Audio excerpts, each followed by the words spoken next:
Hey everybody, this is Griffin McElroy, your dungeon master and sweet babyest brother.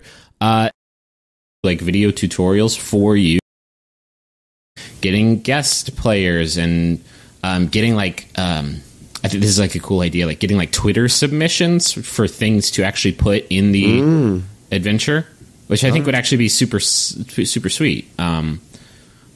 Really, I think we just want an excuse to play more dungeons. Hey everybody, this is Griffin McElroy, your dungeon master and sweet babyest brother. I like it a lot. Like video tutorials. So anyway, just give us whatever feedback you might have. Even if that feedback is I didn't like it, please don't do any more of this. Like smells like butt. I think this is like a cool idea, like getting like Twitter submissions for things to actually put in the keep that shit to like a minimum, which I think would actually be super, because I am pretty sensitive.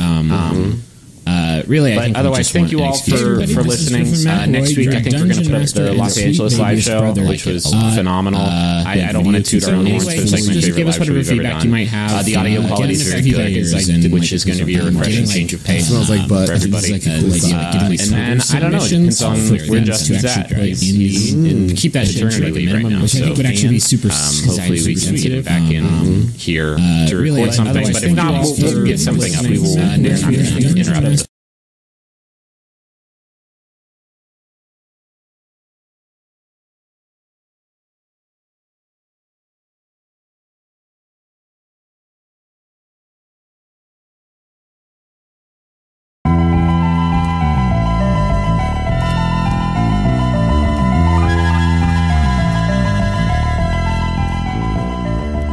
So you follow these drag marks down the trail, and they're pretty easily followed. Gundren's kind of a big guy for a dwarf. He's big in terms of diameter. So his trail left a definite impression in the loam to the mouth of a cave that a sort of natural stream is flowing out of. Pretty wide stream, not especially deep. Is it beautiful? It's the most goddamn beautiful thing you've ever seen. That's nice. It is. All of you get 20 points of inspiration just from seeing it. You are yes. Deeply inspired. No, you don't get that. Oh crap! It's the mouth of a cave. Along sort of the stream, you can sort of see into the cave a little ways, and you can see basically the cave is comprised of a path along the right side of the mouth of the cave that leads in alongside of the stream, basically running perpendicular. How far into the cave can we see? Maybe about 20 feet. One of you will probably have to light a torch. This might actually be a good chance for maybe a light-causing spell. Yeah, Wizard, you got something? I have light. I mean, there it is. I mean, you got it. Now, 2 out of 3 of us can see in the dark, though, right? That is true. I cannot, but I do have a candle. That's not going to be especially luminous. Okay. That's not going to do a great job. But, Dad, you can cast light for free, since it's a cantrip, onto maybe a nice stick that you found on the ground, and give that to a fighter who can't see super great in the under-earth. Is, Travis, your weapon one-handed or two-handed? It is either. It is versatile. Okay, so I could give you a torch and you'd still be able to use your weapon. Right? You could also just cast light on my axe. That might look bitchin'. All right, let's go with the bitchin' effect of casting light on your axe. Okay. Travis now has this. Do I roll? No, it's fine. Oh, no. You're not attacking his axe. Take this, you bastard. I hate you, axe. Travis He's attacking the darkness. He is attacking the darkness, essentially. Travis, you now have this axe that you can use to see by. Dad, at will. Merle, you can turn it off just by clapping. Or by not believing anymore in your magic. If you stop giving it all up. It's fairy magic. Yeah. So keep that in mind. Magnus can now see pretty easily, soaking the 2 of you. But Merle, you have dark vision as well? I have dark vision, 60-foot radius. Okay. So you guys, you don't really need light. You can maybe see a little bit further if you had a torch, but 60 feet, this cave's not going to get much wider than 60 feet at any point. I'll lead the way with the light. Okay. You are leading the way. Not too far into the cavern. You feel the path branch off to the right. I guess you see it because you have this beautiful light axe. And in fact, as you sort of get within distance of that entrance, that the light of your axe the light from your bitching axe pours into it, you hear rustling in there. You hear the sound of metal sort of clinking together, almost like a chain being moved, lifted off the ground. So, does it sound like a happy chain or a scary chain? Chains aren't typically; these are not magic chains that are imbued with emotions. Okay. So it's up to you how you want to handle this. I guess Okay, let me so put the it a chain's different off way. to the right? Does it sound like a big chain or like just a regular human-sized chain? The passage goes on ahead of you, but there's basically a natural sub-cavern sort of splitting off to the right there that you have not really moved in front of, but you can hear the sounds of rustling and chains. Not like a lot of chains. It's not like there's a WWE backyard wrestling match happening in there, but Listen, Like a Jacob Marley. kind Magnus of believes that chain. thinking is for other people, and I tend towards action. So I'm going down that chain hallway. I like that. I am actually going to give you a point of inspiration for that. So I head down the hallway towards the chains. Okay. Did the two of you follow him, or are you more Yeah, just Taco like, chills. Taco? Well, because just I kinda think that chills. there's a chance that maybe Sildar and Gundren are chained up down there. Oh, listen to that. Okay, So I'm going to help. you head in. Merle, what's your position on vis-a-vis I call chains? out, "You fool! Wait for us!" you shout loudly down the cave. It bounces down the halls of the cave. And cool. You don't hear any response Now to they that. definitely. A wave Now they of- definitely know a wave we're of here. bats comes Excellent. pouring out. Wave of gas? Bats. Bats. Baseball bats. Do the bats have gas? They definitely do. Yeah. They're Roll a gas-powered perception bats. check to see if the bats look gassy. Okay, I guess I follow them. Okay. Well, I am chilling. Taco There's no them is to actually, follow. Taco's on team Hangout. Well, I only Oh. go by 25 feet. Like, I'm not going to get too far away. Well, no, I'm we're just not. going We're down not a in bit. combat, so there's no order. So Okay, well, I don't want to get too far away from them. So, Okay. listen, I'm foolhardy, but I'm not stupid. Yeah, you're not So I'm ru- going to go down the hall, the 60 feet that they can still see me and I can still see back. okay. You space yourself out a little bit, and you just sort of turn the corner into this cavern and sort of wave your axe around, hoping to cast some light on the things that you see in there. Inside, you see decent-sized cavern. No furniture, no furnishings to speak of whatsoever. There are stalactites, which is the one that comes up out of the ground. Stalagmites. Mites. Are you sure about that? Stalactites. It goes towards the middle. Stalactites are from the ceiling. You see some See bitching, stalactites for ceiling. bitching cones of rock Pointy rock things. built into the earth, and coming out of them are these big metal rods connected to chains, connected to wolves. 3 wolves. Kill the light, kill the light, kill the light. You can, Dad, but I you mean, have to say kill the light. if the natural, chained. What are they gonna if do? the sounds you're Okay. making as you're moving down the cavern didn't disturb them, the shout of "Hey, you, be more careful!" definitely woke them up. But they're not like growling. They're not. They don't seem especially violent right now. I actually have animal handling skill pretty good. Well, of course you do. I do. My incredible folk hero character. nature. I'm a farmer. Carpenter. What's your animal handling? What is your animal handling? +3. Okay. Yeah, so is mine. Okay, well, fuck you. I'm gonna go check. Every father wants to hear that from his son. I'm gonna. You're not his father right now, are you? You're his adventuring companion. Oh, that's right. I'm going to cautiously but confidently approach the wolves. If anything is more important, what you're dealing with wolves, you got to be confident because they can smell Exactly. that. I don't want to appear weak because the predator prey behavior is going to kick in. Okay, Listen, I know about animals. With every passing step that you draw closer to them, they seem more agitated. A couple of them are snarling at you now. They are. But there's nothing else in the room other than these wolves. Make a perception check. 20. A 20. You notice actually in the back of the room you see a crevice, almost perfectly in the back of the room, across from the entrance that leads upwards. almost like a natural chimney kind of built into the cave there that leads up to another chamber. It's very, very, very tight quarters. It's about 25 feet up. It's straight up, though? Like, we wouldn't be able to shimmy up it? It is straight up. I mean, you might be able to spider climb your way up there, but it would be very, very difficult. But that's the only... So the wolves and this crevice are the things And in that this crevice, yeah. Okay, so I'm going to back away Why from does the... Travis always go first? Because I rushed into the room. He said he wanted to. All right, fine. Listen, that's going to be great every time but once, and then you're going to need a new brother. I'm still chilling out here if anyone's curious. Okay. Magnus, That was in what's character. your... Wait, what's you've your got... Do you have illusion? Do you have something that you can... You can't ask me that. I'm not in there with you. He's right. All right. You're correct. I'm tired of play. I want to play Dungeons and Dragons. I'm tired of asking questions about Dungeons and Dragons. Great. So I'm going to head play back up Dungeons and I'm going to Dragons. say... So there's some wolves down there. Doesn't seem like it's worth it. Let's keep going. Excellent. Well, I trust your judgment. Okay. I'm On into we that. go.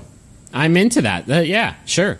All right, so you can continue down the cave. It's getting very dark. Basically, the natural light that was coming in from the mouth of the cave it was providing quite a bit. So you can see until now, basically, and now you need your light axe, your mag light, to really get around. Merle and Taco, I almost forgot your name, impossibly. You don't need it.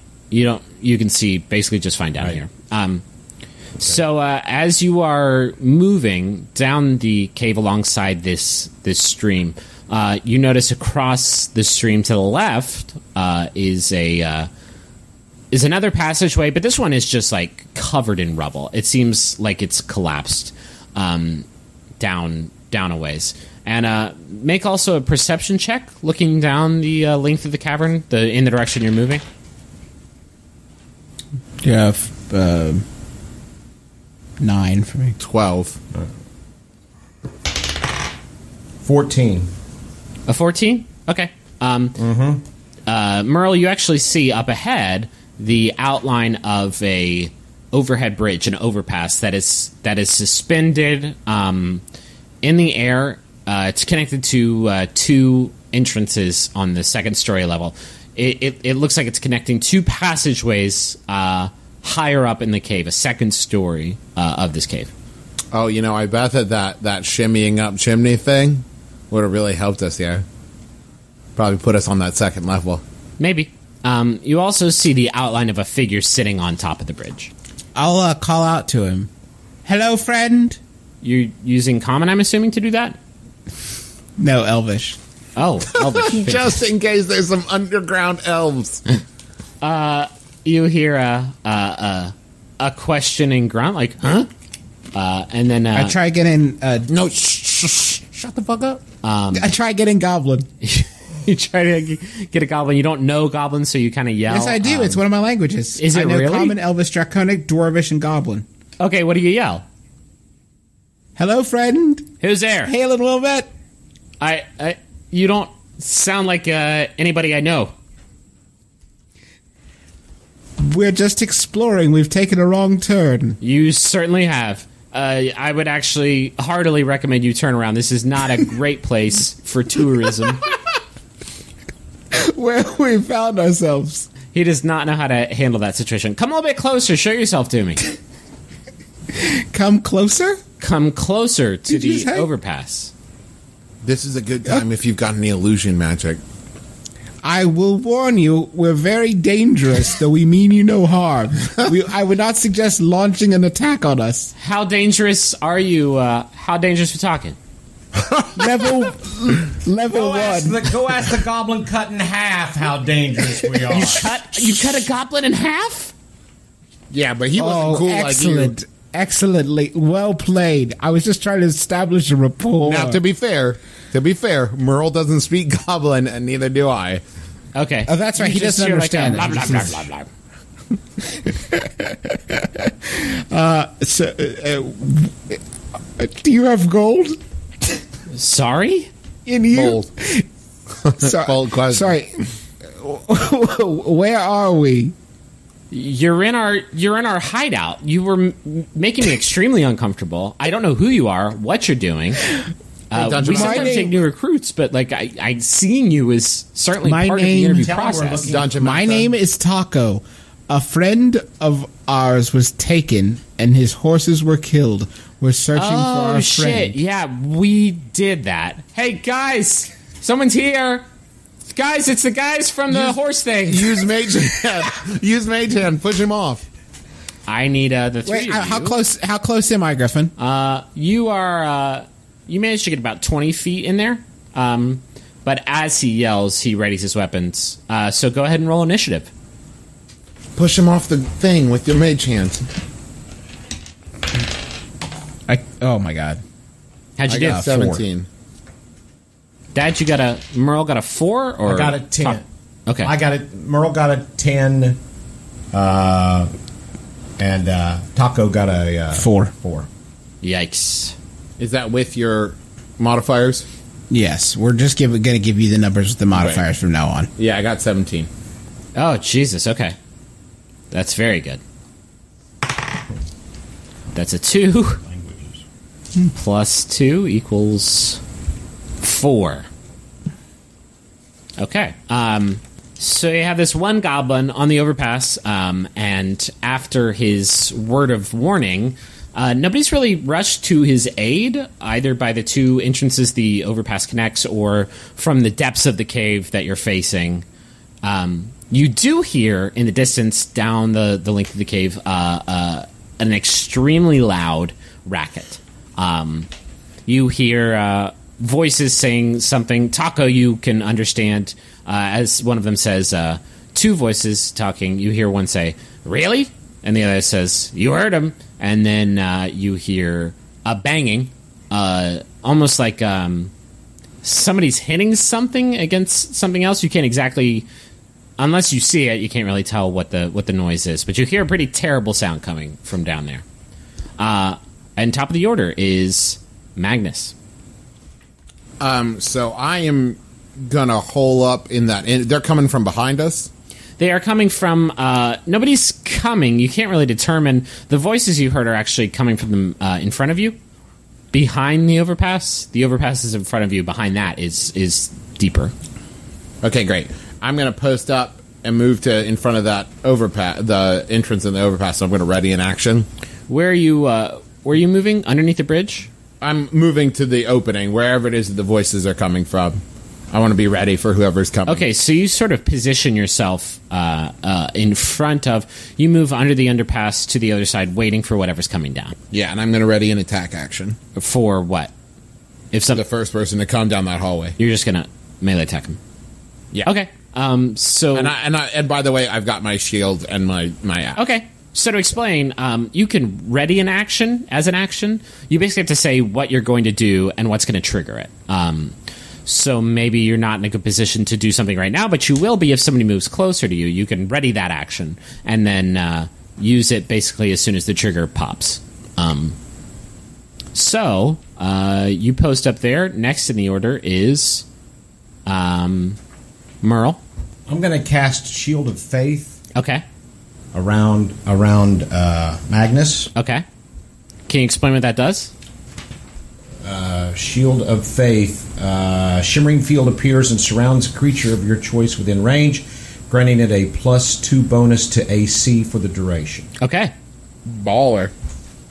Now, And are you going to move or do anything else? I guess that's your action. that was my action. Okay, so Travis, you have +2 to AC. Yeah. And Dad, I think you just expended one of your spell slots. Yeah. Okay. Cool. Then the order moves to the goblin on the overpass. He sees you put a magic, beautiful shield around this already heavily shielded fighter in the front. So he sort of turns his attention off of Magnus. He's pretty sure he can't penetrate all that. And he's actually going to aim at Merle with a short bow. And he rolls a 21 versus AC. What's your armor class? 18. 18. So 21 beats your 18, so he hits you. 4. Okay. 4 plus 2, so 6 piercing damage. Okay. And what does that come off of? You are You hit. have 11. You have hit points. All right. He So I'm had- down to 5. You are down to 5. Okay. Okay. That's it for him. Nobody else really shows up in that round. It's on to Taco. I'm going to cast Ray of Frost on that fool. The goblin one on that's the 20 bridge. feet away Up on from the me. overpass? The overpass goblin. Okay. 24. 24. That is a hit. That's just to make sure. Where am I get? Yeah. Okay. Yes. Now, I'm sorry to 24. interrupt. Are you sure it's not just a saving throw, just like Yes. it is when Dad used one? No. Some range attacks, some range spells are range attacks. Okay. Some are saving throw. Think of it like if it's coming down on like an area, they make a saving throw to get out of the way of it. If it's something that is firing sort of like an arrow, then it's a range attack. Gotcha. So Justin hit him. All right. Yeah, you got to roll damage. Coming up, we got 8 damage. Nice. 8 damage. He takes all of that. It sort of knocks him back a little bit, but he maintains his footing on the overpass. He looks like he's about to kick it. He looks real bad. So that is the end of the round. From the back of the hallway that Travis just ran up very valiantly to defend, you hear almost like something has just fallen over, and then immediately after that, you hear the telltale sound of rushing water. Tits. Okay. It is back to Magnus, the heavily shielded, very, very brave fighter. I'm suddenly very worried about the wolves in the back. They're going to drown. That passageway actually goes up, so don't worry about those wolves. Whew. I would Oh, worry wait, more shit. about yourself, your body. Gotcha. Well, it seems pretty limited in what I can do, so... The gonna- stream next to you has also, when that happened, just sort of picked up a little bit, sort of got kind of fast. I'm going to step to the side. To what side? So what we're looking at here is kind of an opening underneath the bridge, and that's what I'm standing in front of, correct? You're basically a little bit in front of being under the overpass. It's about 10 feet up. Great. I'm going to head back Okay. to where my buddies is, and then I'm going to shoot the little goblin with my short bow.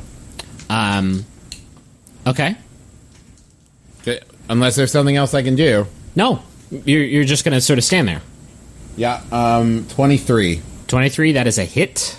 Okay, great. And then D6 plus 3, 5. You hit him square in the chest, and he says, "Wow, you guys weren't kidding." And then he falls off the bridge, limply into the stream. That's the same one that I'd been attacking. Yep. Yes. Yeah. It was Okay. the only one. Kudos all around. High fives. So We've there are done no it more again. monsters, but we are still in initiative order. We will move on now to Merle. Do we have? Are you saying we no longer have access to the chamber that had the wolves in it? That chamber was back a ways. You couldn't dash All right. back there. Then I say we need to cross the. I'm going to cross the overpass. Okay. You aren't on level with it. It's about 10 feet up. Oh, I see. So okay. So it does not come to our level and then overpass. I gotcha. Gotcha. Well, obviously we need to move forward and get out of the way of the water. Forward is the direction the water's coming from. Does there seem to be any way to get up to the overpass level? I mean, you can climb. Oh, then let's climb. Well, you are already acted. Merle I can. understand that. I will climb. I will climb. What do I need to do? You will make I'm going to try to climb up to the overpass. Okay. To climb, you make an athletics check to basically scale up the wall. You're not climbing that high, and there is like a rocky, craggy surface, so Okay. it's not an especially difficult check, actually, to get up there. The bridge is relatively rickety. It's of goblin construction, so it's not amazing, but it looks like it'll hold your weight. Okay. So I roll a 20-sided die? You roll a 20-sided die, and you add your athletics. All right. I rolled a 3, so my athletics is 4. That makes it 7. That is not sufficient. You start to climb up the rocks. They're a little bit wet from the moisture in here. You slip off. You don't take any damage because you're probably only a few feet up, and you're not a very tall person. So, I mean, that is a significant distance, but you do land on your ass. And you're embarrassed. Ow. You take 10 embarrassment points. 10's like it. And I peed a little. Okay, you peed a little bit. You might be advanced in years. Maybe you pee a little bit every time you take any damage. I don't remember saying anything about my age. All right, Taco, hurry, we got to do this. It's on to... Meryl, Yeah. Meryl, don't forget to... You look damaged. If you have some sort of way of healing yourself, be sure to explore that. You're injured. I will attempt the same climb that felled my friend Merle. Okay. I have no athletics. Here we go. 14. What'd you roll? 14. 14. That'll 14. do it. You Look at a lucky first timer's luck, huh? you scurry up the rocks, and you manage to climb on top of this bridge. If you feel it sway and shake a little bit underneath you as you get up there, but it holds fast. That is the end of the round. Suddenly, a horrifying wave of water, a wall of water, comes hurtling down the cave and basically blasts into our heroes that are on the ground level. First, it hits Magnus, and then shortly thereafter collides with Merle, who is still on his ass. It starts to sweep you away. However, you both are sort of close to the craggy cave wall, so you can make a dexterity saving throw to try and not get flushed by this wall of water that's rushing at you. So basically, you're going to roll a d20 and add your dexterity modifier to it, and you want to beat a target that I'm not going to tell you. I got a 13. You got 13 total, Merle? Yep. I got a 16. Okay.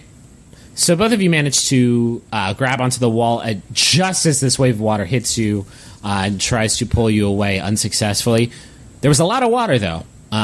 So you are sort of having to fight against the stream, holding onto these rocks. So I need you both to also make a strength saving throw to make sure that you can hold onto this rock. The whole time, Taco, you're just sort of watching this charade take place from your safe perch. I got a 13. You're not laughing, but you are amused to see how it goes. I got a 13. I got 7. Both of you get flushed no. in a torrent of water. You weren't really hit by the wave of force that this thing brought with it at first, but you are dragged down the cave back into sort of the first antechamber. Go ahead and take 1d4, both of you. 1d4. As you're sort of pachinkoed around the rocks. Wait, even with my special shield? How do I know? Well, the water wasn't attacking you as much as it was dragging you and breaking you against rocks. I got a 3. You got a 3. I got a 3 as well. Okay. So you both take 3 damage. I'm down to 2. And that is the end of I'm combat. fine. Don't worry about me. You okay, Taco? I'm fine. Don't worry about Taco. So But that was the end. that Now was the water end. has You were passed. out of combat. That's the end. You actually hear Taco from down the cavern and Goblin. You are primed to hear this, Taco. The other two are sort of too far away, and also they don't speak Goblin, so they wouldn't hear it. But you hear, "Do we get him?" Answering Goblin Taco. No, yes. Tell him yes. Tell him yes. Sorry, let me try again. Yes. Which one is it? Make up your mind. No, we definitely got them. Oh, thank God. Should we come down there, or is it cool? No. Is it? No, I got. Do their drowned bodies look kind of cool? Tell him it's Tell them there's water everywhere. It's freezing. I got too horny from the killing, and I'm joking. Ah, Jesus, not again. We're actually going to stay up here. Thanks, though. Don't come in here. It's private. You hear them shuffle off. You hear the sound of footsteps moving away from you. And you think that using your clever ruse, you have scared them off. Yes, ruse.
Previously on the Adventure Zone. I'm playing a human fighter named Magnus Burnsides.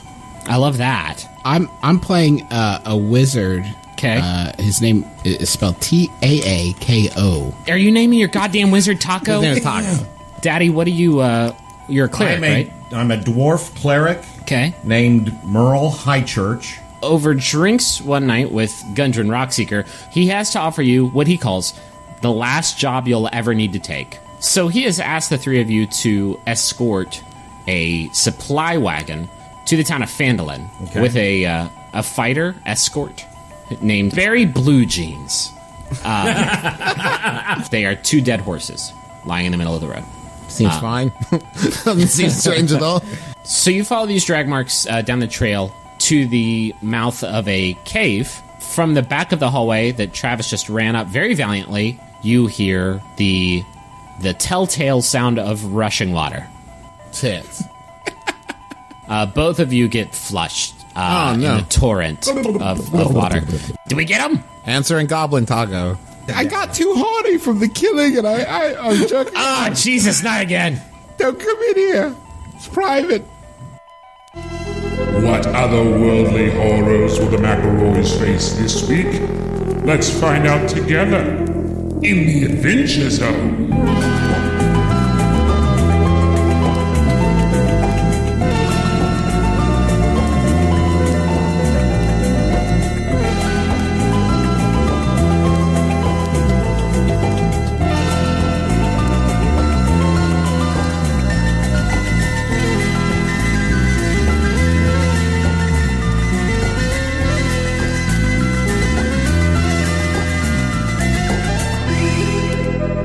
So the three of you have regrouped at the mouth of this cave where Merle and Magnus just got flushed to. Taco, you just sauntered back to the mouth of the cave to rest up. I imagine you'll want to take a short rest to recover those precious HPs that you lost. Especially you, Merle, if my math is right, you're like... 1. You're 1 year old. I have 1 point. 1 life point. So you guys are going to take a short rest, and the way that you do that is you roll your hit die, which should be on your character sheet somewhere. You basically spend a hit die to roll whatever your die is. It'll be a D6. Taco, I think you have a D6. You roll that. I have a D10. You have a D10. Oh, wow. Okay. So I want to say it's because I'm a human or a warrior. It's one of those. Okay. D10. So you roll that. You add your Constitution modifier, and that's how many hit points you get back. I mean, I gained back 13, but I'm only down 3, so I guess I just go back up to. Did you roll a critical 10? I did. Okay, good work, Merle. Interesting. I'm wondering, should I be like documenting these things? I feel like you guys never believe me. I'm just saying you've rolled extremely well. I can't see what you're doing, and you rolled nothing but 20s last time. Yeah. Well, I'm rolling into the cardboard box. I don't know if that helps. All right. I rolled an 8 plus 2 Constitution, so I recovered 10. Cool.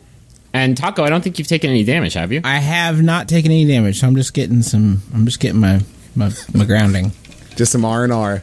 Are we not going to get the Taco voice this episode? We actually got a lot of complaints about the Taco voice. Oh, no. Oh, no, really? People said it was like really racist, and I don't know which race. It just sounded like the kind of thing that would be racist. Well, we'll see how the reaction. People are so elvish. I'll probably go in and out of it. But I also wasn't. I'm not talking to you guys. I'm talking to Griffin, which is like God. I'm like praying, and when I pray, I don't have an accent. Is Taco there? Can we talk to Taco? So you guys you're healthier.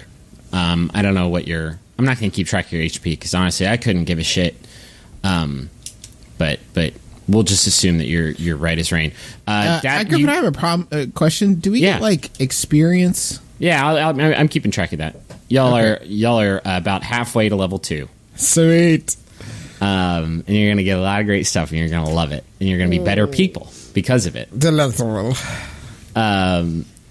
So you guys get the impression that you probably shouldn't wait too long because they are going to notice that one goblin is missing. You watch him very lazily float down the river, super dead by you. He's moving at a snail's pace, comically slow. So you guys have recovered, and I'm assuming you want to make your way back into the cave. You can go back to town. You can do whatever the fuck you want to do. I say we go join Taco up on that overpass because that's going to put us at a higher elevation. Okay, both of you. No, please say the thing that you're going to say. Okay, let me say the thing. Come on up. Why is that funny? Because of the racism. It's no racism. All right, Merle and Magnus, you guys can make it would be an athletics check to just get up this rope. It'll be a very low check, though. Okay, I rolled an 8. Am I rolling an 8 again? What am I rolling, a 20? You're rolling a 20. Whenever you do a skill check, it's always a 20. Okay, and then I add to it what? Your athletics bonus, which is on your sheet. Okay, I rolled a 20 and a 4. 24. You hover, just like you were at the bottom of the thing, and then you were like at the top of the thing. And everyone got super scared, because that shouldn't happen like that. Travis, you rolled an 8? Yeah. Yeah, you got up there. You weren't as effortless. In fact, it took you 35 minutes to get up the rope. It was embarrassing. It was like the first episode of The Biggest Loser. It was like gym class. Everyone's at the bottom going like, just give up. You'll never do it. But you do make it to the top, and everyone's really proud of you. Yay! Not as proud as Dad, who just sort of displaced himself to the top of the I was very proud of him. Yeah, let's remember that. So from... I look around. Well, I mean, you have two directions. It's a bridge. From one direction, you hear the sound of rushing water, and that's about all that you can hear coming from that end. It's louder than the stream that's below. The stream, by the way, has actually started to dry up a little bit since the initial flood. And the water that you hear coming from one end sounds more like a waterfall or something along those lines. From the other end, you hear some low voices talking, the smell of roasting meats that's you might consider delicious. Or you might consider our buddies. Or you might consider friends. Listen, Magnus doesn't judge. So yeah, you have two directions. I say we head towards the meat. If there's one thing I know about Magnus, he loves a majestic waterfall. Now if I'm the tiebreaker, I say we go investigate the meat, the smell, and the voices. How do you want to do this? Who's the sneakiest of us? You see, if going down that sort of hallway, it stretches in about. I mean, it's a cave, not a man-made thing, but it goes in the channel. There goes in about 20 feet. And you see some light, some dim fire light coming from there, and you definitely hear. I say whichever talking. one of us has night vision, Taco or yeah, I'll go. I think both of you do, except for Magnus. Nope. And I've also got stealth disadvantage. Clunk, clunk, clunk, clunk, clunk. I'll go take a look. I have stealth disadvantage too. What's your stealth? Good. Very quiet. Not bad. Not bad, it says. +2. +2? Taco, would you go investigate? Gladly. By him, so you're sending him up by himself while the two of you hang back on the bridge? It'll be better by myself. Well, because if we're trying to be stealthy, it's always better to have smaller numbers. Okay, so if you're going to make a stealth check, I'm guessing just to move to the end of this channel and sort of peek around the corner to get an idea of what's going on in this room. You'll make a stealth check, and I will contest it with a perception check. Okay. So we roll, and then whoever wins the contest. So I'll roll 19. And 2 plus your stealth. Oh, so 21. Okay. You managed to soundly beat them. Stealth. You look around the corner into this room. You see a fairly large chamber that is sort of split into 2 sections. There's a sort of a ground level where you see 3 gerblins, all sitting around a fireplace roasting the leg of something. It's bestial in nature. It's not like a dude foot or something. This room that I'm in. Yeah. Did you say it's spooky or beautiful?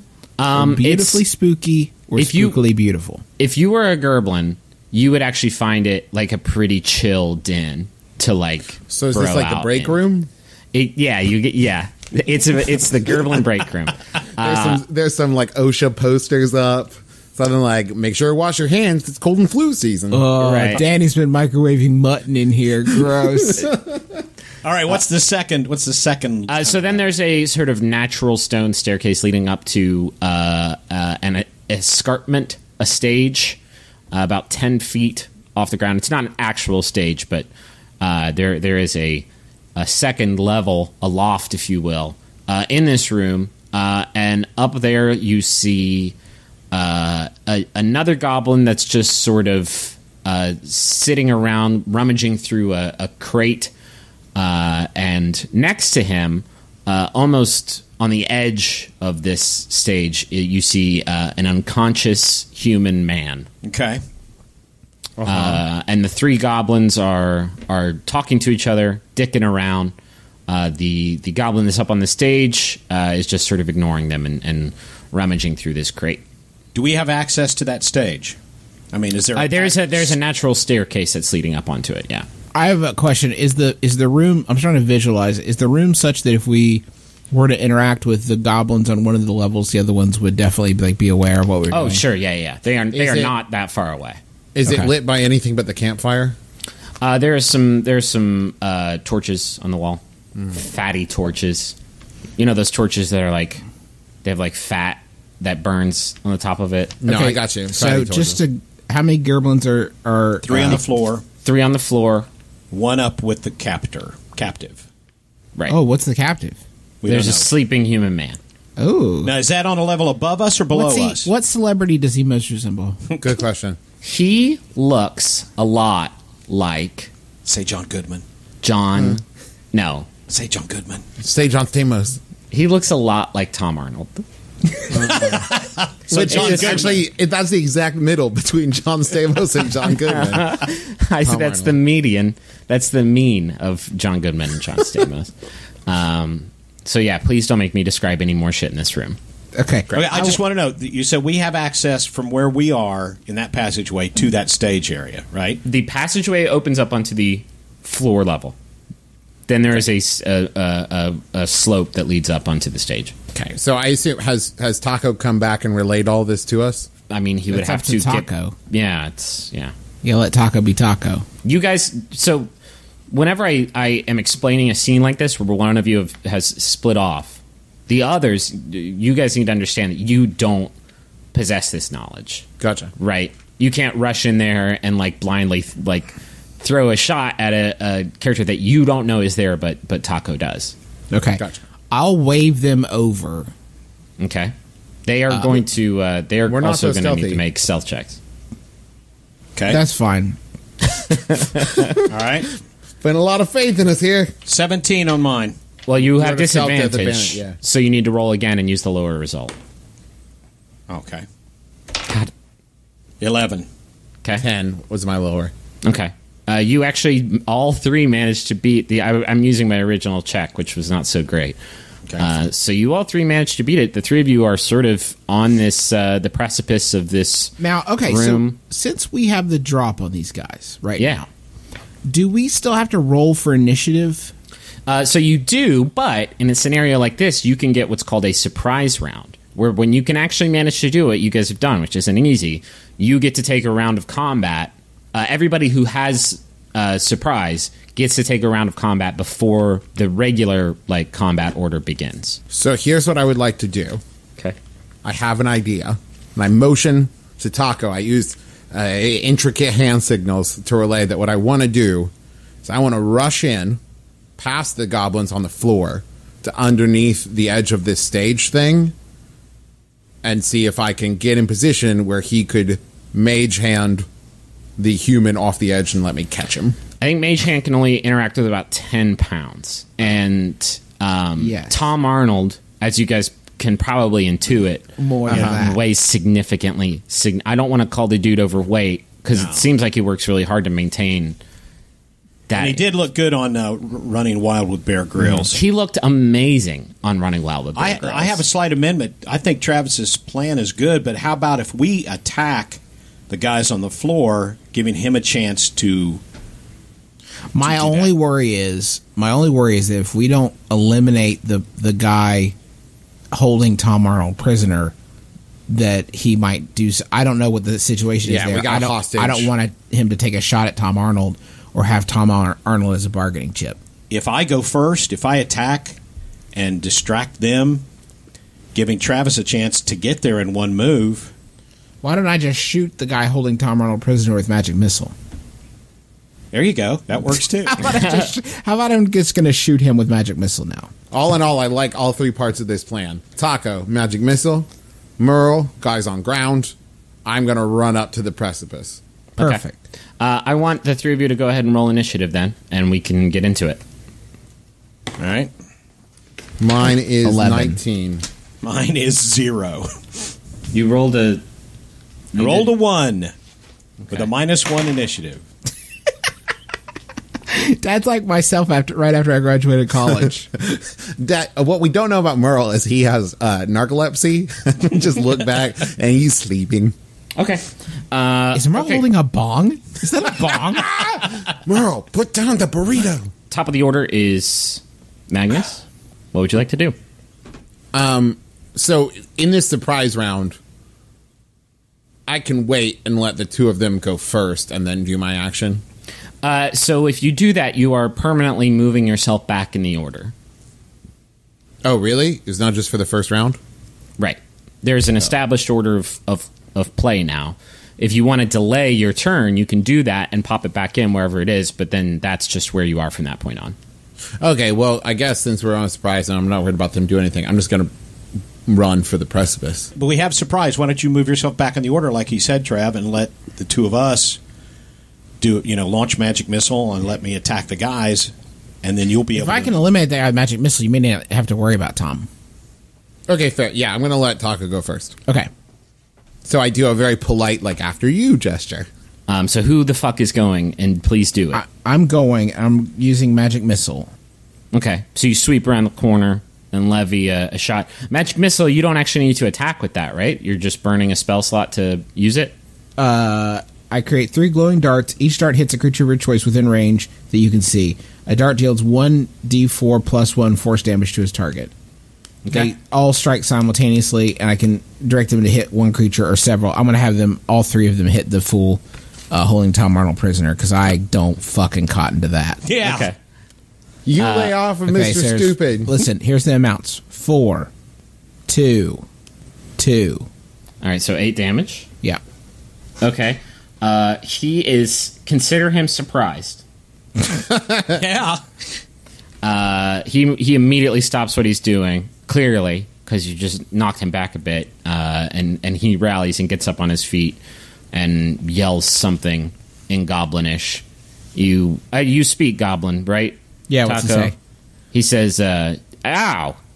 So, It's quite the wordsmith, our little goblin. So, yeah, who's next? Well, I'll go. Well, wait a minute. That didn't kill him? No. They're not dead. But since I can't get up on the stage, I'm going to shoot it with my short bow. Okay, all right. So, same dude. Okay. Crit 20. Holy shit, really? Yeah. I'm really good at D&D. Yeah. Okay. Got those all 20 die sides. So too. on a crit, this is our first crit attack, I believe. You basically roll your damage dice twice. Oh, terrific. But I don't get the automatic, like... No. Okay, great. And you add your modifier, but you only do that once. Okay, so I just need to... If it's 1d6 plus 2, I'm going to roll 1d6 twice. Yeah. So 3 and 6 plus 2, so 11. 11? Yeah. Okay, he falls over the edge and dies. Yeah! All right. I'm going after the guys on the floor. I'm going after the one on the left, the one that was eating off the haunch. Yeah. Well, I mean, it was on the spit, so He was reaching for it. Yeah, he was yeah. reaching for it. Yeah, Greedy bastard. He's got a powerful hunger. Greedy bastard. And I'm going after him with my warhammer. Okay. So that's 17. Okay, yeah, that's a hit. Okay, and then I roll for how much damage? With an 8, correct? Whatever it says there on the sheet. Well, I did 3. Okay. What happens, Griffin? He is phased. He is not unfazed by that. He takes the hit and immediately sort of stands back up. And he's a little bit imposing now because know this is, I think, the first time you haven't one hit killed somebody. So you don't know what's going to happen next. One of you might be attacked. Wouldn't that be novel? What? Gee, I wonder who that's going to be. The guy that made him drop the haunch, maybe? Maybe. My haunch. That's for best haunch. I have so few pleasures in life. That was my grandfather's haunch. He gave it to me. We're moving back to the top of the order. It's actually the goblins' turn since Travis delayed. There are 3 goblins. The one that actually did just take that hit is going to swing right back at you, Merle. Yeah. And they are going to roll fucking clown shoes.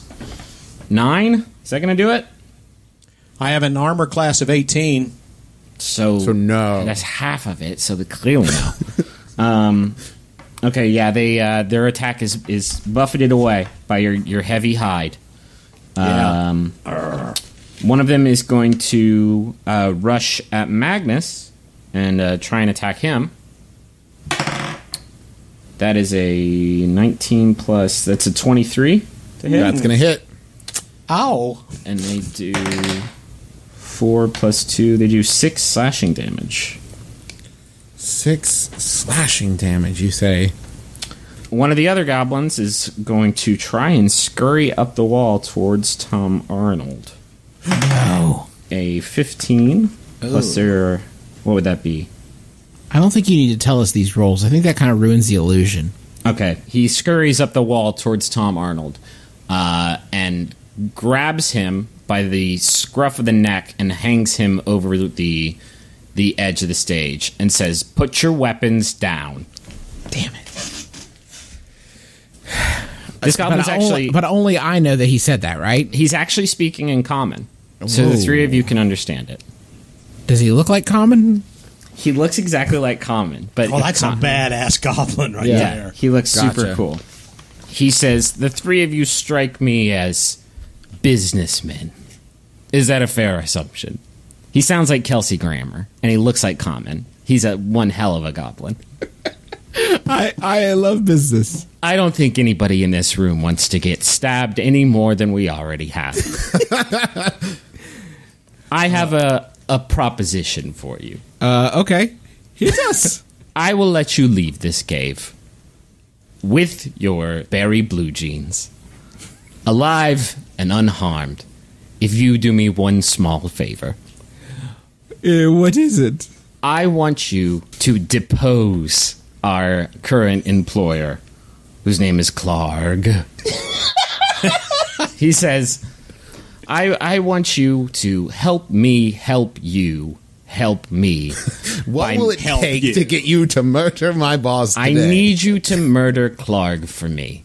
And I know you're wondering, what's in it for me? I've already told you this. It is Berry Blue Jeans. I will give you Berry Blue Jeans alive and well.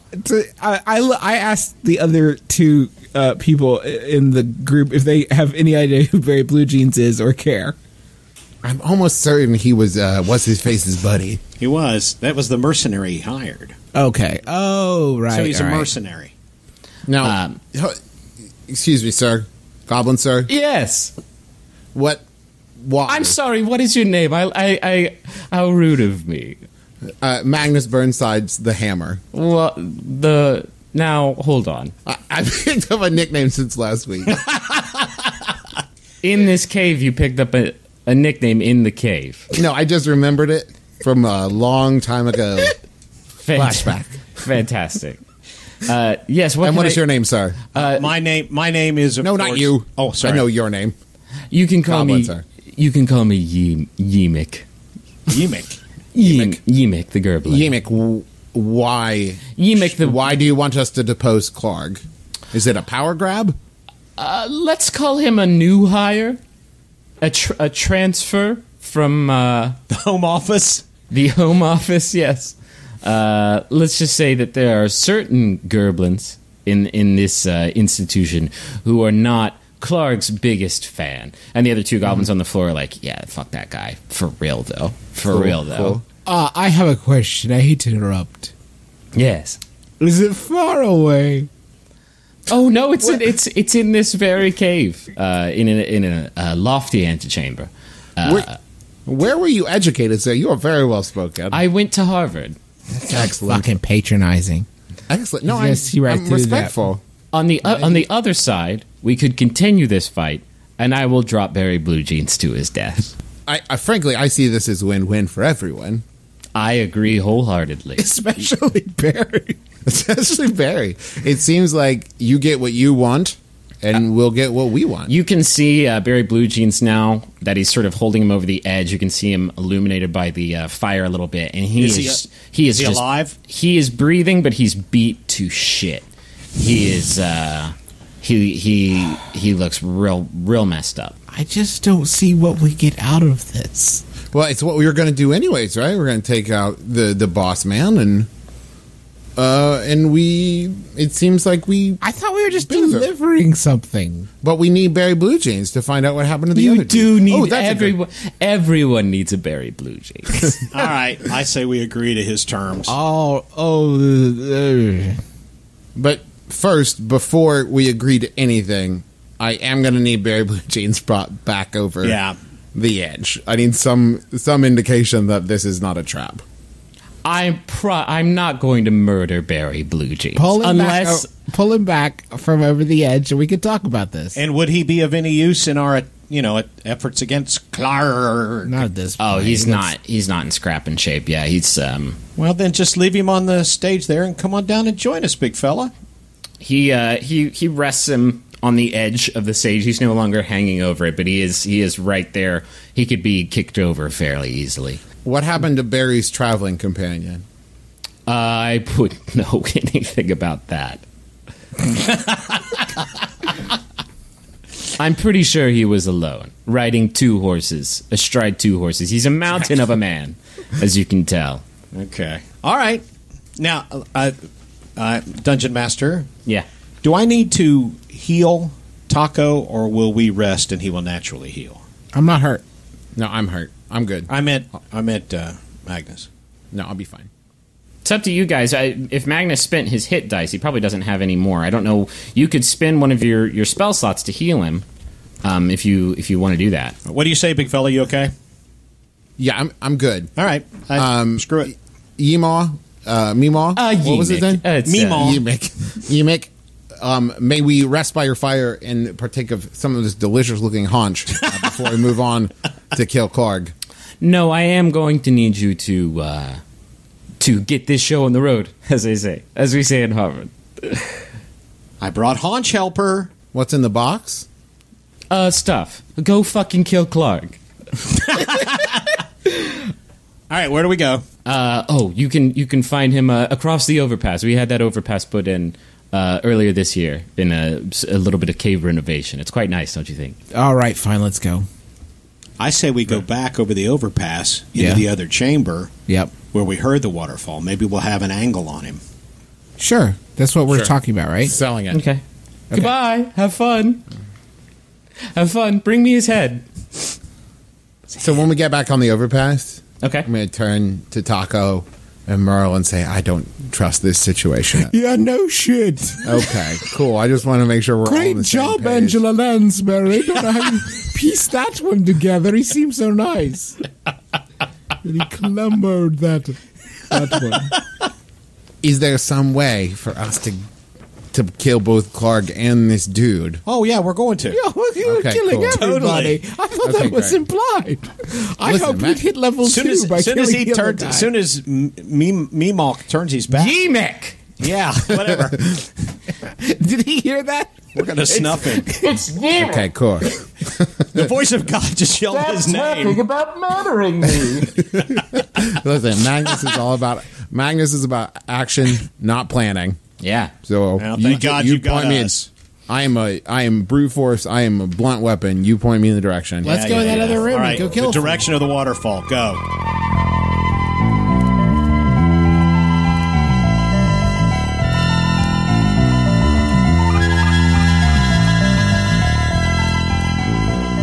You guys move across the overpass. You move through a large chamber. You are on a ledge fairly high up on this chamber, and you look down and you can see two sort of man-made pools of water that are basically built out of giant towers of logs that are sort of arranged into walls that are damming up where the waterfall is coming from. And then you see on the front of each pool, they are sort of back to back, a gate, and you think that gate is what was dropped and flooded the cave earlier. Gotcha. So you count your lucky stars that they didn't drop the second gate on you and flush you out again. You see a couple goblins down there, but they are sort of busy repairing the first gate that they dropped to flood you guys out, and they don't really see you. So you can continue on if you want, and unless you would want to like jump down there and murder them too. How far is it down there? It's about 15 feet down. I'm good continuing on. Yeah, let's just move on. I don't Okay. know. You keep sort of creeping along the edge, and you come to the entrance of another chamber. You can't see especially far inside unless you get a little bit closer. But you hear a deep baritone voice shouting orders. Does he sound rather Clargy? He sounds Clarkish. He sounds like you don't want to cast aspersions, and you don't want to judge a book by its cover. But it sounds like the voice of a creature that would probably be known as Clark. You can only hear that because the other sound that you can hear is this deafening roar of this waterfall that is feeding this stream. So we can see Clark? The chamber is up a ways, up some ruined stairs that have seen better days. So if you're careful, and I'm assuming you're being careful, you can make out a few shapes. You see one figure that is absolutely massive, much, much, much bigger than the goblins that you have been experiencing in this cavern. And that is about the only shape that you can make out. There's a few sort of natural stone pillars in that room, but unless you climb up those stairs and get closer, you're not going to be able to see much. Clark is facing your direction. He just can't really make you out over this staircase. Okay, listen, guys. Here's what I'm thinking. What if, rather than try to fight Clark, we see if we can trade the information that we have in exchange for Barry? Like tell him that... Say, we know that he has someone in his organization trying to... who asks us to kill him. We'll let him in on that, but he has to promise to let Barry go with us. I like that. Dungeon Master? Yeah. So geographically, the very first room we encountered when we entered with the wolves chained up and there was a chimney, Yeah. where would that chimney line up with the two rooms we've been in up here in the overpass? It was on the right, and you were on the right side of the cave. So it's a logical assumption that maybe that chimney opens up into there. Gotcha. What do you think? I like Taco's idea, but I think we need to work from a position of strength. Why don't we do something that makes him think we're real badasses, so he will think twice and maybe consider the offer. Like, could I use my the spell I used before to illuminate the axe? And to, like, cast that spell on something to, like, as a visual. You think this dude's never seen light before? The light spell? But I mean, if something all of a sudden starts to glow. That's what they teach kids. They teach kids light in kindergarten. No, I think this is a good idea. Yeah, I love it. Okay, and I'll cast at the same time. I'll use a cantrip. I'll use my abilities of prestidigitation, and I'll create a shower of sparks. Okay. And I'll build a chair with my carpentry tools. Yeah, okay. So I say you draw a bead on Big Boy with your short bow. Okay. Yeah, I don't think he's going to be threatened by us. We're level 1. He doesn't know that. That's why we're firing off true, the fireworks. Griffin, you're not going to tell him, are you? No. So are you guys doing this now? Yes, we're doing it simultaneously. The three of you walk Magnificent Seven style, shoulder to shoulder into this room. Dad, you're shooting light beams all over the place like they're in a Daft Punk concert, and Justin's showering sparks all over the place, and Travis strikes in. And I'm calling out to him. So Yeah. I'm like, hello, friend. No, don't call him friend. No, other way. Yo, fat ass. Hey, stupid. No. Somewhere in the middle. Hey, jerk. Okay. And Travis, you just sort of strike an imposing pose with your short bow drawn. And then from the left side of the cave next to the entrance you just walked through, a wolf charges and attacks Merle. So let's all roll initiative. Okay. Well, that went well. 19 again. 14.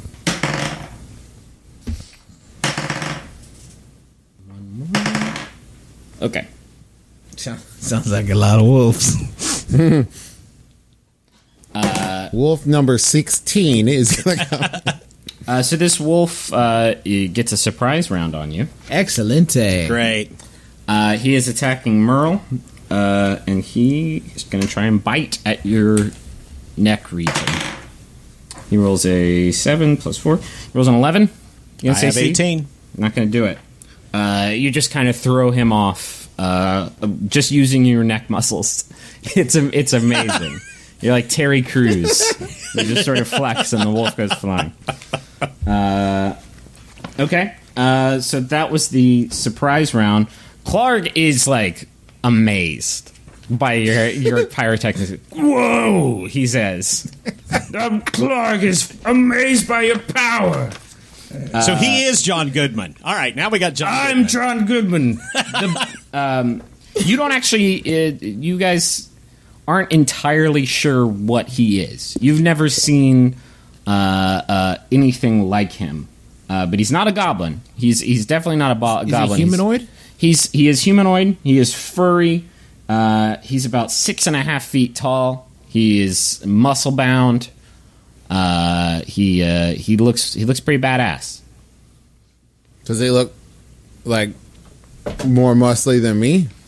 Nothing's more muscly than you. Nobody's more muscly than you, You're the most sweetheart. muscly boy, aren't you? I mean, more than Magnus, not more than Travis McElroy. Is it my turn yet? It is Magnus's turn. We're to the top of the order now. Can you ask him to call off the wolves? Can I roll a quick animal handling check to see if there's any possibility of, like, controlling the wolf, like, befriending my animal friends? You want to make an animal handling check to see if you can call off this wolf. Yeah, sure. Go right ahead. Or, I mean, I guess overall I should say... Let me explain what's in the room. So you have this wolf that has just attacked you. There's a fire pit sort of in the middle of the room that's just sort of hot coals and embers that that Clark was sort of standing behind. And then in the corner you see the entrance to that chimney that you walked by earlier with the wolves in it. And by that you see 2 more goblins. Can I make a suggestion? We've already tried to establish ourselves as badasses. This wolf attacked us. Kill it, Magnus. But I want a wolf buddy. All right. I love this. I love this narrative thread of you trying to befriend everything that tries to kill you. Listen, I love animals. Yeah. Then I want to kind of do something badass if I'm going to take this wolf out. What are you thinking about? Can I double attack? Not yet. Maybe someday. Then I am going to... You could try and pick him up and throw him onto the fire pit. Yeah, that one. Let's do that. I'm going to do that. I'm going to hoist the wolf over my head and throw him in the fire. Well, you will have to make a couple checks there. Yeah, no, I'm good with that. Dumb check. See if it's dumb to do. I prefer action. Let me make the dumb check. Oh man, it's a critical 20. Yeah. All right, so you will have to make a strength. We'll say a strength contest against this wolf. So this wolf is going to try and wriggle to try and get out of Gotcha. your grasp. So this is just strength. Yeah. Yeah. Okay, I got... A 20, Trav? Was it a 20? No, it was 15 plus 4, 19. Oh, okay, one off. So yeah, you managed to hoist this wolf into the air. Yeah. And now what do I... Throw him! Okay, I'm going to throw him. I think that's a thrown attack. Well, you were only a few feet from this fire pit, so you managed to toss this wolf into the fire. The wolf is going to try and land on his feet. He's going to make a, we'll say a dexterity saving throw. He does. He gets a 17. So he manages to he lands in the fire and he takes we'll say 1d4 point of damage. He takes 3 damage, and he's very perturbed, and it smells amazing in this room for a second. And as a free action, I'm going to point at Clark and yell, "Call him off." You threw my wolf in the fire. And I'll do worse if you don't stop him. Ooh. But he's my favorite wolf, and you threw him in the fire, though. Then call him off or lose him forever. Ooh. But he's my... Just do it. You threw him in the fire. He attacked my friend. I say we're equal. I attacked your friend. Then you'll meet the same fate. You can't pick me up. I'm way bigger than the wolf was. And then I say, fellas, we came here to talk. You should have thought about that before throwing my dog in the fire. Well, you shouldn't have had your dog jump at my ass. You got your ass in my dog. You got your dog in my ass. I don't think my dog could fit in an ass. You haven't seen this ass. I have. We've gotten off track. Listen. He's not kidding around here. I have a question. Are we allowed to talk if it's not our turn?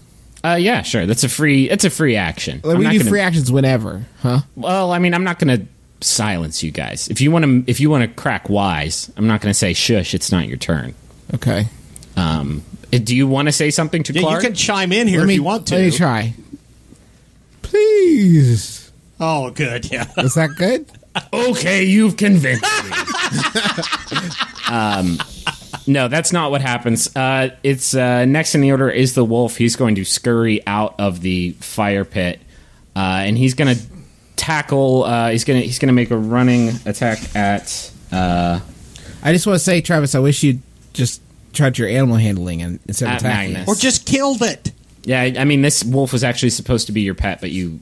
This is perfect. Now we've got a flaming wolf. That's great. That's good. Now it's a wolf, but it's on fire. That's excellent. He's more like a smoldering wolf. The wolf jumps at Magnus. He got a 16 to attack.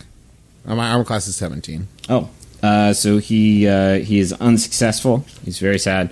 The 2 goblins are up next. They are each going to pull out short bows. One is going to fire at Magnus. One is going to fire at Taco. Magnus will do you first. 19 to AC. Give me 1 second. Sorry. What happened? Somebody was checking his fantasy football score. I was. No, I as a protection fighter, when a creature you can see attacks a target other than you that is within 5 feet of you, you can use your reaction to impose disadvantage on the attack roll. You must be wielding a shield. So I'm going to say there's disadvantage against the attack on Taco. Okay, but this attack was on you. Yeah, and that hit. That hit real good. 19? Yeah. 19. 3 plus 2, 5 piercing damage. So not great. Not great for me. I'm down to 2. Okay. The other attack against Taco. So you're imposing disadvantage. How often can you do that? As far as I know, whenever. Okay. There's no limit. So the first attack is a crit. So good that you did that. The other attack is a 12. 12 versus AC? It's equal. So yeah, that's a hit. And they do... But at least it wasn't a crit hit. Yeah, that would have been pretty bad. They only rolled a 1 plus 2, 3 damage. 3 piercing damage to Taco. That is it for the goblins. Who rolled a 14 for initiative? Magnus. Nope. No. It was either Merle or Taco. I had 14. So Okay, right. you're up. You got Clark. You got 2 goblins over by the chimney, and you got a dog over by Magnus. All right, I cast Charm Person on Clark. Okay, interesting. What do I do about that? I will tell you. You give Justin presents. I'm going to attempt to charm a humanoid. You must make a wisdom saving throw. If it fails the saving throw, it is charmed by you until the spell ends or until you or your companions do anything harmful to it. The charmed creature regards you as a friendly acquaintance. Okay. Nice. What do I have to save against? Wisdom. Save against wisdom. But there should be a number. There should be a number that you have that is my target to be. Right. The saving throw DC to resist a spell you cast is 13. 13. Okay. And I'm making a wisdom saving throw. This guy has +0 to wisdom, so I need to roll a 13 or better. I roll a 2. So consider Clark charmed. How long does this last? Until we attack him. Okay. Or no, sorry. It lasts an hour. Okay. Clark, call them off. Sorry, who? All the call the wolves off. Oh, sure. Hey, Percival, come back. Come to Daddy. Percival scampers back to Clark's side. Can we put him out first? Can we put him out since he was on fire? Oh, he's not on fire. He's fine. Okay, good. Clark, my name is Taco. Oh, it's a pleasure. It's really super great to meet each other for ages. Right? I feel that way too. Do you need any money or any? Can I just start? Can I give you all of the things I have? There will be time for that. Listen, we have a sort of a situation we wanted to loop you in on. Do you guys want to? You've been in my cave for a while now. Do you want to do some oolong? No oolong for us, thanks. We don't have much time. Actually, about 59 minutes, if we were So listen, we have a situation. One of your employees, Yahweh, told us that... I don't think the Jewish God is under my employ. I think it's Meemaw. Wait, Meemaw? Wee Man, yes. Wee Man. He told us that first off, he has our friend Barry Blue Jeans held captive. You know Barry. Barry. I did. Yes, I am. I thought we figured. Listen, I may have water under the bridge. Yeah, well, let's get past it. Listen, your friend wanted us to. I don't know. This is going to be hard to hear. Are you sure you don't want any tea? I have a delicious Earl Grey. 58 minutes, Clark. Try to stay focused. We're good. Okay. He tried. He wanted us to, believe it or not, kill. Well, you kill you. That doesn't sound like. Are we talking about the same Yemek? There are. Sorry, I think I understand what the problem is. I employ several Yemeks. Clark, look at me. It's Taco. This is Taco talking. Would I lie to you? Huh? I guess I've known all along. Yeah, Look at that face. Look at that face. Look at this face, Clark. It's me, Taco. Listen. So, here's the thing. We want Barry back. We want to kill this bad guy that wants to kill you. We want our friend Barry, and we'd like some gold. Like, like a little gold. For our trouble. For our trouble. And if it's not such a big deal, it would be great to know what happened to our other friend. What do you say, Clog? Gundren. Clog, what do you say? I think that we can come to a very agreeable conclusion to this entire misunderstanding. Give me just one moment. Sure. He goes over to what looks like a desk that a bugbear would use. He's a bugbear, and he pulls a sort of a rock out of the wall so that there's like a small hole in the wall, and he says, "Yimik, can I see you in my office, please?" And he puts the rock back in. And about... Okay, while we're waiting, before he comes, Clark, just a heads up. He's going to know something's up when he sees us. Oh, no, please. Listen, Yimik talks a big game, but he's really he's as sweet as cherry pie. You have nothing to worry about. Trust me, my friend. I say we move to either side of the door. How about if we pretend we're captives or dead? Can we feign deadness? Can we feign death? Yeah, we all lie down. I lie down on the ground. I'm telling you, this level of chicanery is not... All right. Come on, Taco, stay up. I do feel like you're embarrassing yourself a little bit, but if you want to lie on the floor and play child games... Yeah, tell it to my ghost. Okay. Can I play with your dog? Absolutely. Oh, my God, he won't give up on the dog. Absolutely not. You did throw him in a... Listen, I love you guys. You're my oldest... Taco. You're my you oldest love and Taco. dearest friends. You threw my dog in a goddamn fire. Yeah, that was a misunderstanding. Okay, so what are the three of you doing? All right, let's... I say we stand to the side of the door. at least stay out of sight. Don't give him a chance. Oh, that's good. Yeah. We'll stay on the other side of the door so he doesn't see us as soon as he walks in. Okay. Yimik walks in with the two other goblins that were in that room with him. They walk into the room. They do not see you as they walk in. Is Barry with them? Barry is not with them. He's back on the stage. But the three... Where he belongs. The three goblins who walk in have their weapons drawn. And Clark goes, "Oh, Yimik, I have heard the most fascinating story about you." And Yimik draws a short bow and fires a round off at Clark. Wait, hold on. Can I use my protection for Clark? Yeah, sure. We'll say great. That. Okay, so you're imposing... The first roll was an 18. The second roll is a 17, which hits his armor class, and he takes 4 points of damage.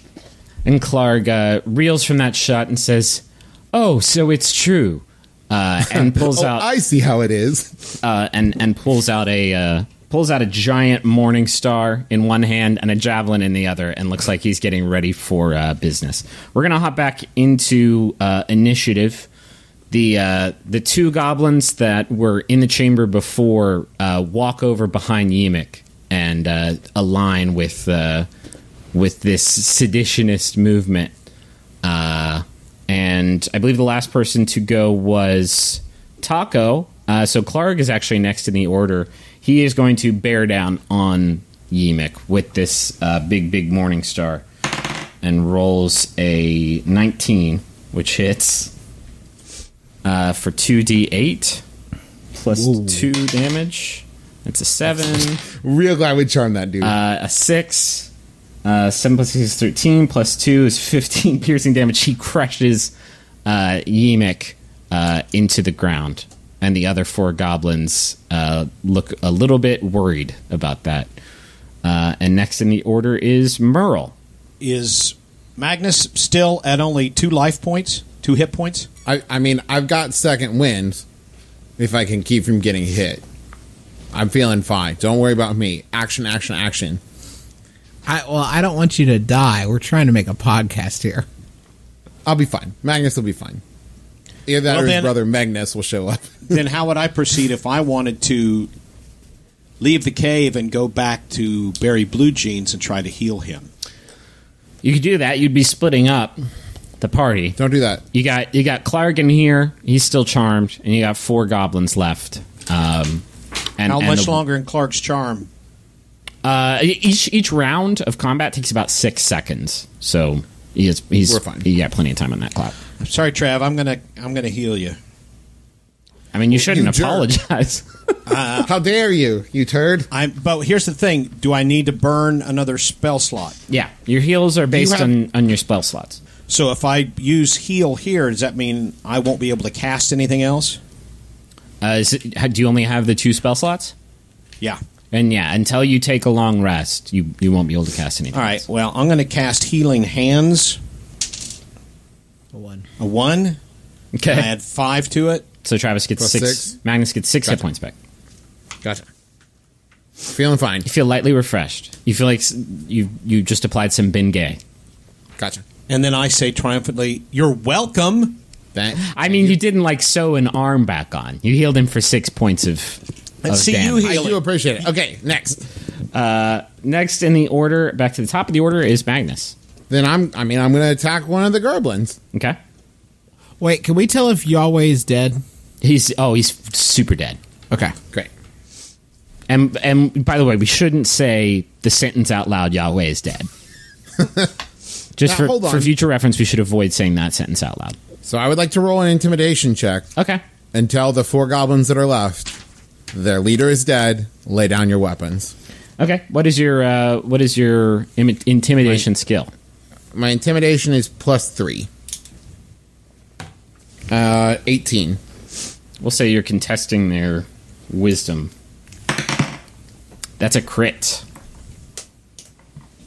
That is not successful. No, they are not intimidated. In fact, they're... Can I still attack? They look super brave. Yeah, sure. Okay, great. Then I'm just going to swing one-handed battle axe at whoever's closest to me. Okay. And it kind of goes like this. Lay down your weapons. No! All right. Okay, that would be the one on the far right there. 18. Yeah, that's a hit. 1d8 plus 4, 11.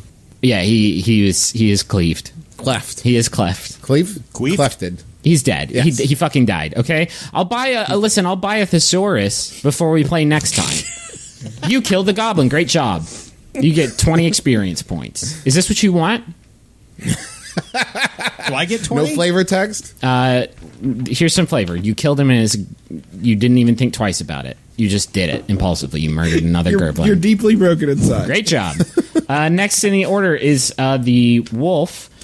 The wolf is going to charge at the goblin on the far left. 15, which ties their armor class as a hit. 2d4 plus 2. That's 4 plus 3, 7, 9. He tackles the goblin on the far left to the ground, and he stops moving. Next in the order is the goblins. There's only 2 left. That is enough to intimidate them. One of them turns and runs and sort of scurries down that chimney.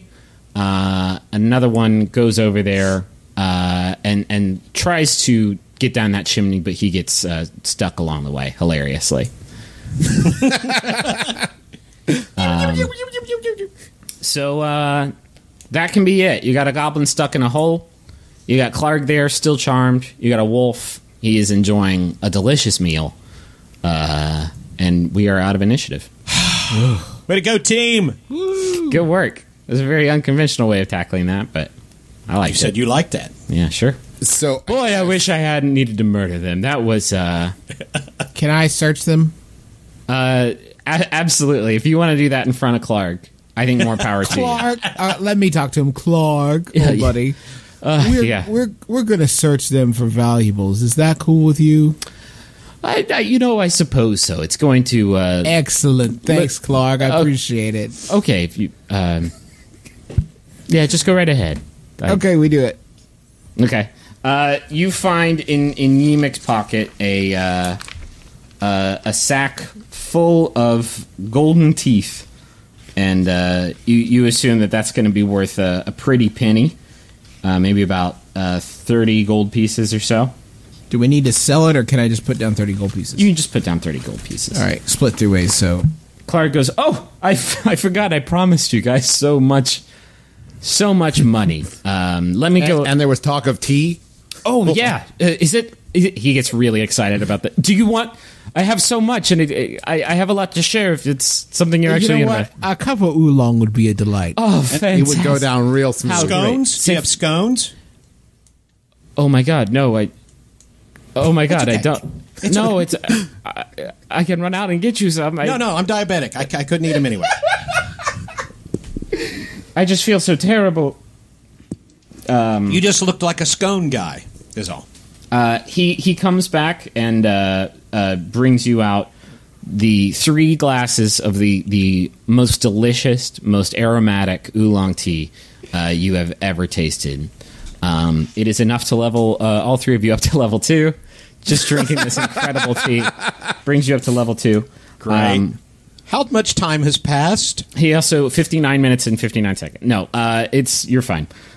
He also drags out a small chest that contains a lot of copper and silver pieces in it, equal to about 25 gold pieces. There's also 2 potions of healing in there. Can you make it 24?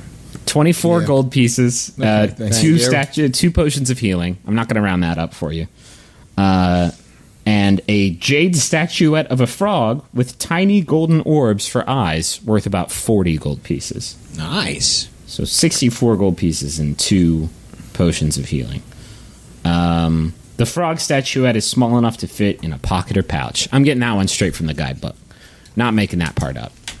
I'm glad we don't have to lug a 6-foot statue around. Thanks, guide. He says, that's about all there is, guys. I don't feel too bad about that. You just significantly reduced my company's overhead.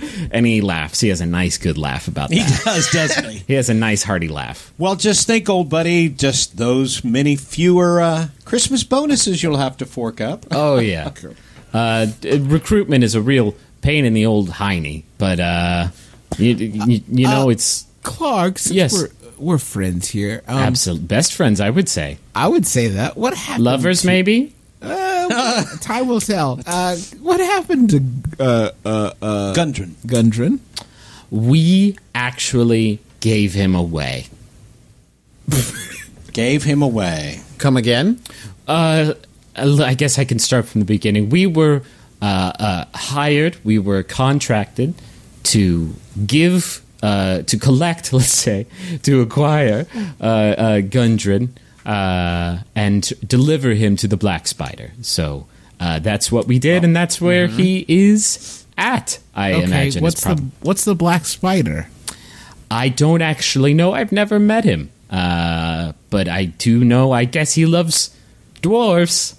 I guess he does? I guess he just likes having them. And do you think you can mark on my map here where you left Gundren? We took him. We actually delivered him to an envoy, to a representative for Mr. Spider here at this cave. So unfortunately, that is not. Do you have a way of contacting the Black Spider? The Black Spider typically contacts me. Unfortunately, I do wish I could help you out in this regard, but I do not think there's anything I can do for you. Okay. You don't have any healing salves or anything, do you? Just those potions you already gave did us, just right? give you those potions. Yeah. Okay. Listen, Clark, this has been so great. I've had a fantastic time too. I did have to murder my employees, but they were going to murder you. They were going to murder me, weren't they? You're always right about things, Magnus. Now listen, before we say goodbye, Yeah. let's not leave without making plans to get together again. Can we have a hug? No, not with a bugbear. No. Can one of you guys give me just a quick hug?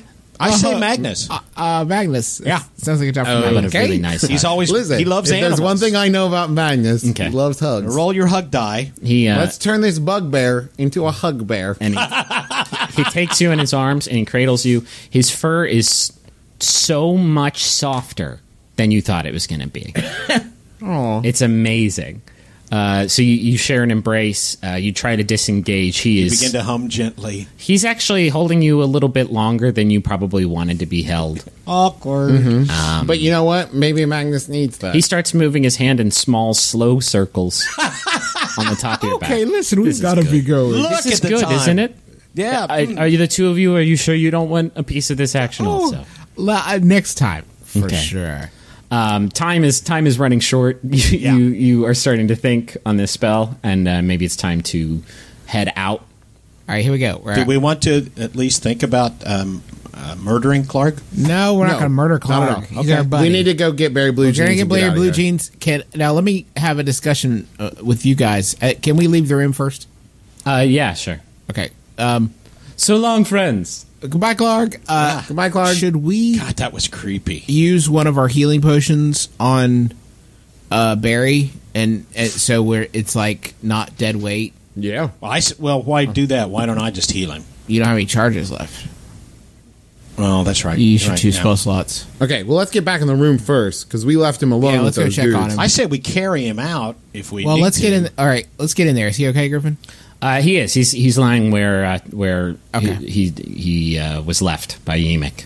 Well, can we carry? And I want to check the crate that Emic was going through. Okay. There is mostly it is some very rough leather armor, some clothing, some letters. You believe that these are probably Barry Blue Jeans' possessions. Oh, right on. Okay. So you guys slap Barry around a little bit. He comes to. He is in horrible shape, but he's not unconscious. What if he's a douche? Like he needs to exercise more and eat better? He is a little bit overweight. Is that what you wanted to hear me say? I do. I do want to know that Barry's a little chubster. He is a solidly put together man. In his, you'd estimate in his 50s. So he's basically got one foot in the grave, age wise. Is he conscious? He is conscious, and he is very, very grateful to be alive. Although he is, again, I can't stress this enough. He's real fucked up. Okay, listen. I want to go ahead and give this guy a healing potion. This is silly. Okay, I heal it. You give him a healing potion. he guzzles it down, and he says, "This is wonderful. Thank you." Thank you, you kind soul. I will never, ever forget this kindness you've done for me. My name is Barry J. Blue Jeans. And I'm ready to kick some goblin ass. Where did they go? Listen, all the asses have been kicked, dear Barry.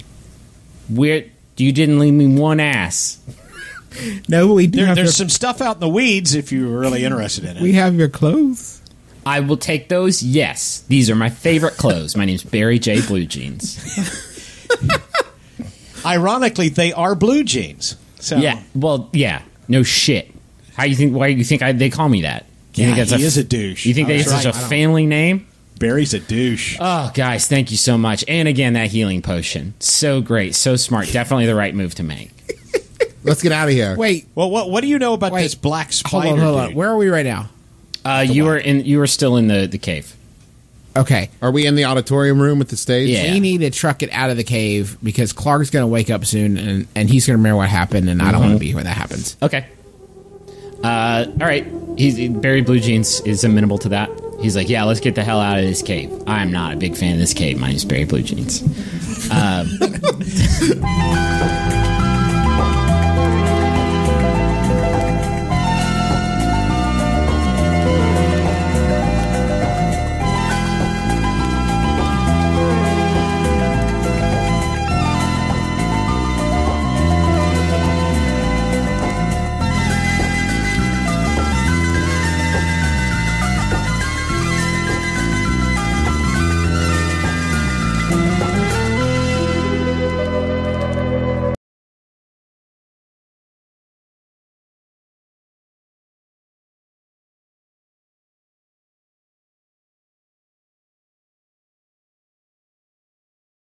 Last time on The Adventure Zone. Up there, you see another goblin, and next to him, you see an unconscious human man. He sounds like Kelsey Grammer, and he looks like Common. He's one hell of a goblin.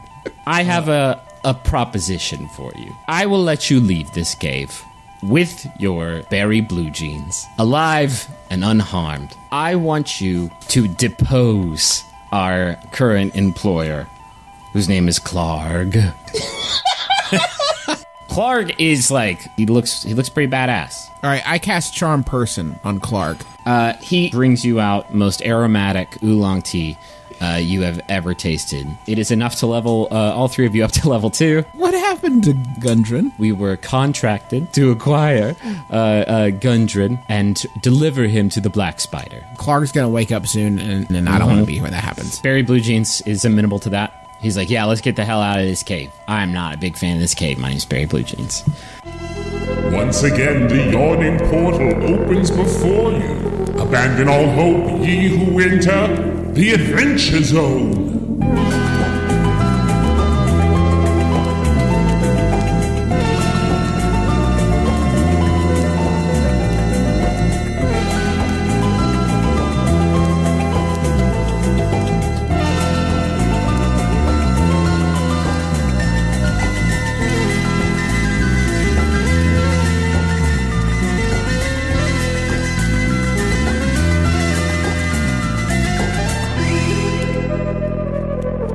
So the four of you, with Barry J. Blue Jeans, are walking out of the cave towards your wagon. Very far off in the distance of that cave, you hear, wait, what? Ah, shit! You manage to get back to where your cart is. Sure enough, it is just fine. It's still hidden. Nobody's managed to come across it. The dog in the back is pretty upset. But they're... Oh, come here, Ruby, come here. She bites all of your hand off. Oh, that's all right. I don't care. Let me roll for animal handling. No. No! Okay, fair enough. Ruby's mine. You all walk back, hop in the cart, and get back on the road towards Phandalin. Can we do something first? We gotta talk to Barry. Yeah. Barry, what the hell happened? A lot of shit, and it was all really terrible. And if you gave me the option, I would not do it again. Why do I imagine that Bill Hader character when they all made their own puppets and they were all talking through the puppets? I don't know what you're talking about. I didn't think so. Sorry, it's on Saturday Night Live. I would like to... Can we... That show hasn't been invented yet. Oh, or has it already happened? Oh, shit. Future fantasy. Blew your mind.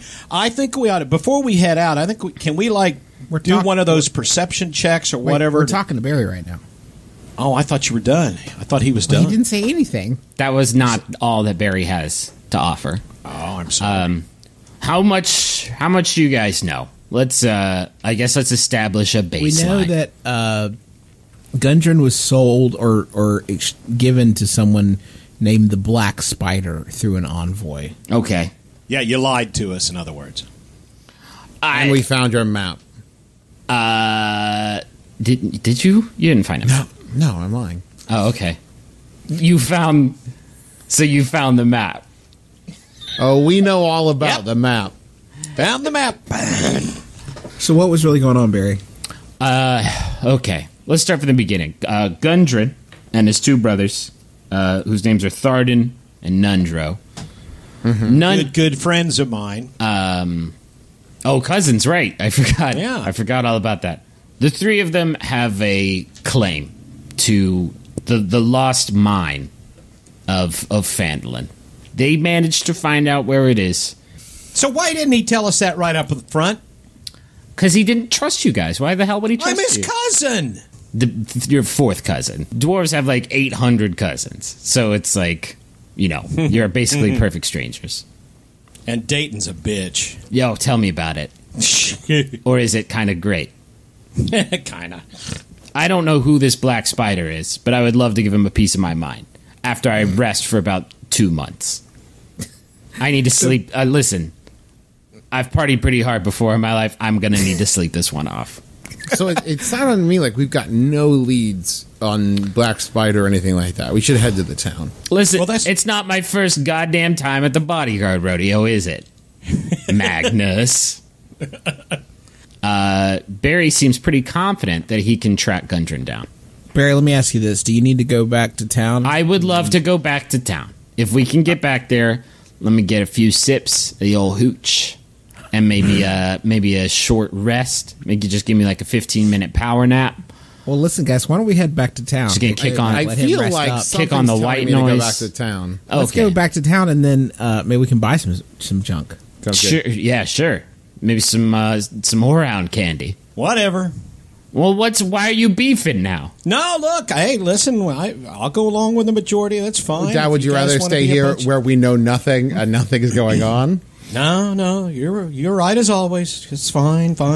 You've been listening to Passive Aggressive Dungeons and Dragons. This has been Dungeons and Dragons with Arnani. No, let's go. Let's go to town. Yay, town.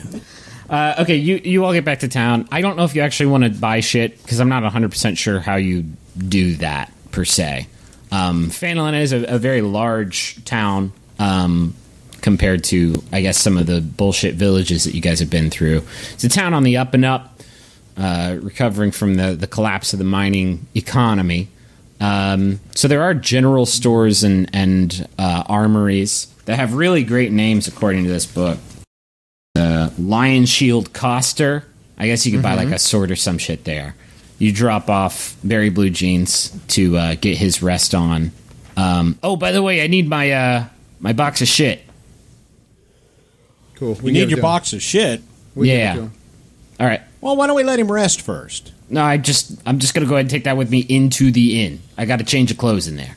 I smell like a wet dog. Okay. These guys have already burned us once. We don't know this Barry Blue Jeans from shit. Okay. How do we know he's not going to take off when this... All right, I'll stay in the inn, and you guys go buy things. You want me to pick anything up for No, you? you're the one that wants to go to town. Let me stay in the inn. All right, you stay in the inn. I'll go buy things. So the four of you sit down to sort of further discuss your next plan of attack. Barry is very set on finding Gundren. If it gets out that he allowed his client to get kidnapped or dwarf napped, it's not going to be great for his reputation.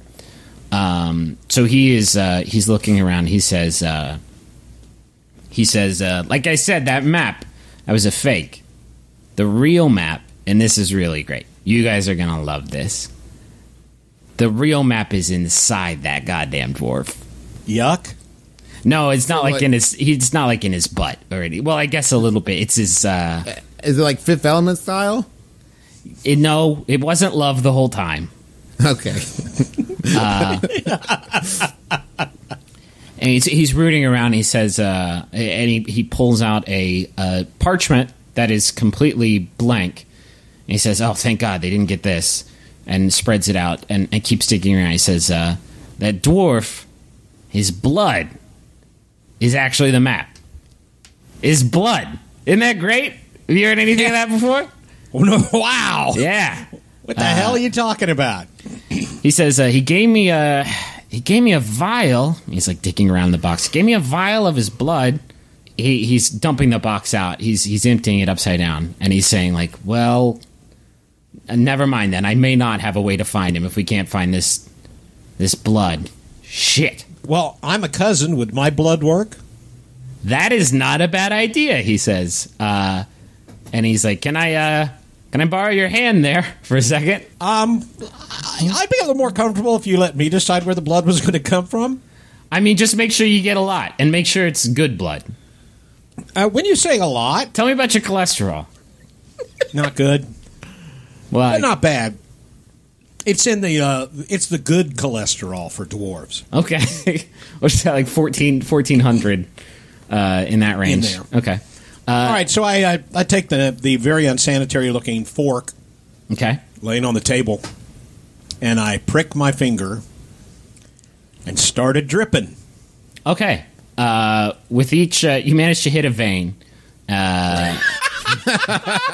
hit a major artery vein in my finger. Well, you don't know about dwarf anatomy. You don't know what's going on. You're real good at this. As a cleric, you know exactly where the veins are. So it's weird. It's with every drop of blood that you put on this vellum that you're assuming is enchanted in some way to react to Rockseeker blood. Or Barry's just a giant prick. Yeah, no, he's just kidding. I can't believe you fell for it again. No, with your blood is the map trick. Your blood is actually almost molding itself. It's weird. It's like it's not turning into ink. It's staying on top of the paper, almost like it's hydrophobic, and it's forming this shape. With each drop, it's filling out more and more and more of this shape. And you do that for a few minutes. Barry's looking very impatient.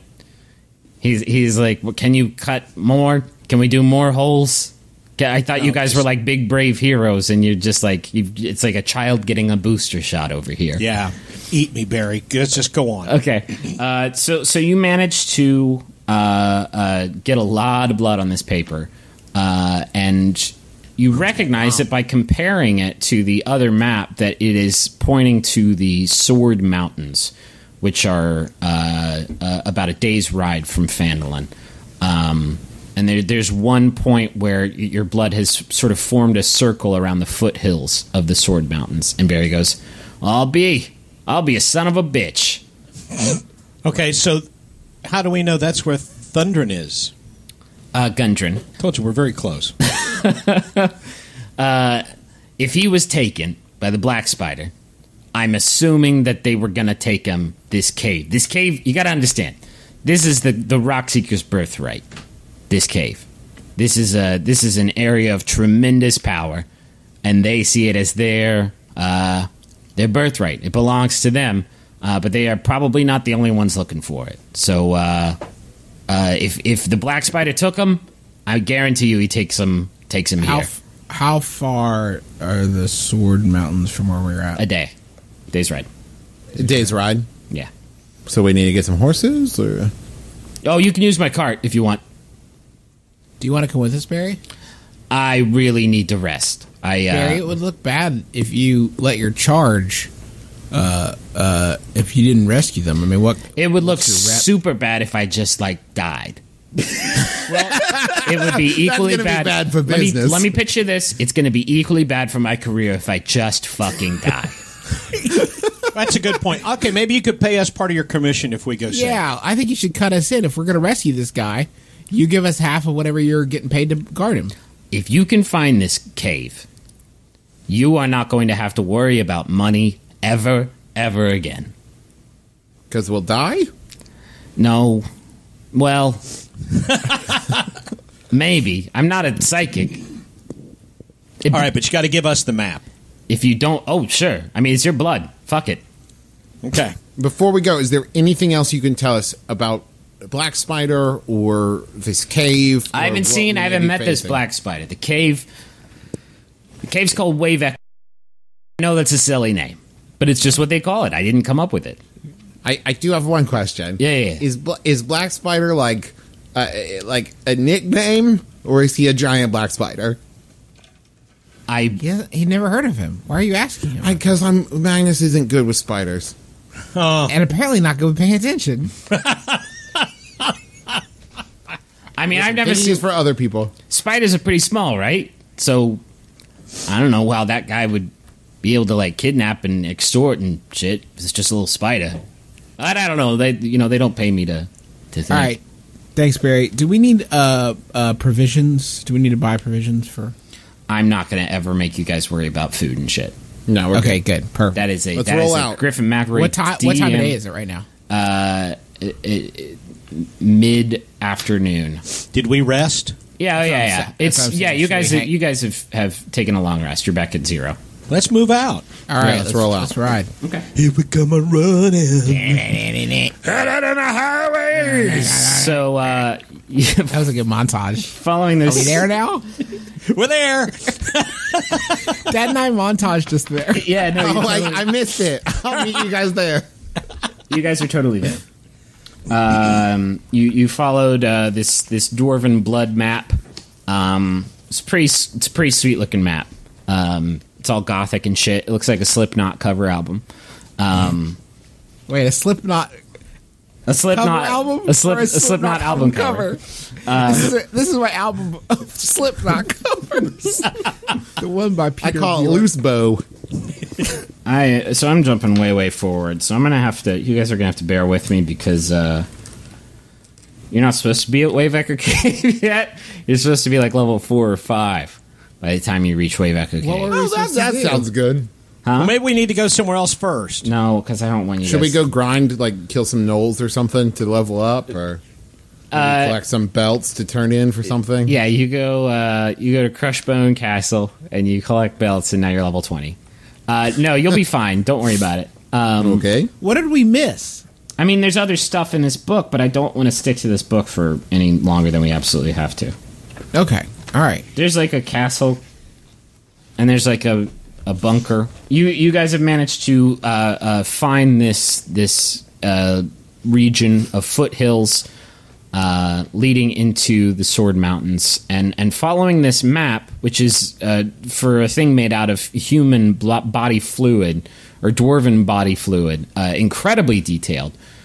You managed to find your way to the entrance of Wave Echo Cave. And from inside, you actually hear, appropriately enough, what's crashing waves. And they're very intermittent. Every 2 minutes or so, you hear like the sounds of waves breaking on a shore, but very, very, very loud. And real echoey. And super, super, super echoey. And it's actually quite cold inside the cave as you move. Did I bring a jacket? You brought a nice Can I parka. roll to see if I brought a jacket? Yeah, please. Are you not? Oh, are you actually going to do It's it? a 2. Oh no, 2. you didn't bring a shirt.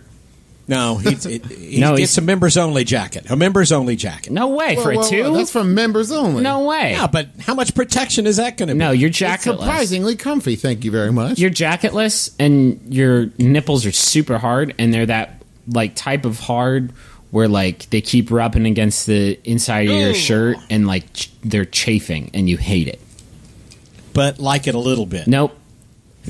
You only hate it. You start to make your way into the Wave Echo Cave, and sort of true to history, because remember this was a mine where magical ores were mined out and crafted into incredibly powerful magic weapons. The walls of the cave are almost luminous. They have a bioluminescence to them, where you honestly don't really need a torch. There seems to be just sort of a natural light emanating all around you. The walls are sort of shimmering with latent energy. So you make your way into the cave entrance. There's a large cavern that's supported by a natural rock pillar, a few stalagmites. And in the western part of this cavern foyer, behind a column of rock are a few bedrolls and a heap of some supplies, some sacks of flour and salt and meat and lanterns and oil and pickaxes and shovels and other sort of mining gear. And amid those supplies, you see the body of a dwarf wearing some mining gear. Do we know the dwarf? You actually, if you actually do, it's Tharden Rockseeker, one of my other cousin. Yeah. Okay. You identify his body and point it out to your compatriots. And maybe just say Tharden. That's Tharden there. And maybe one solitary tear. One tear. I know that fool. There's Tharden. You guys go ahead and laugh. grab one of the lanterns. Okay.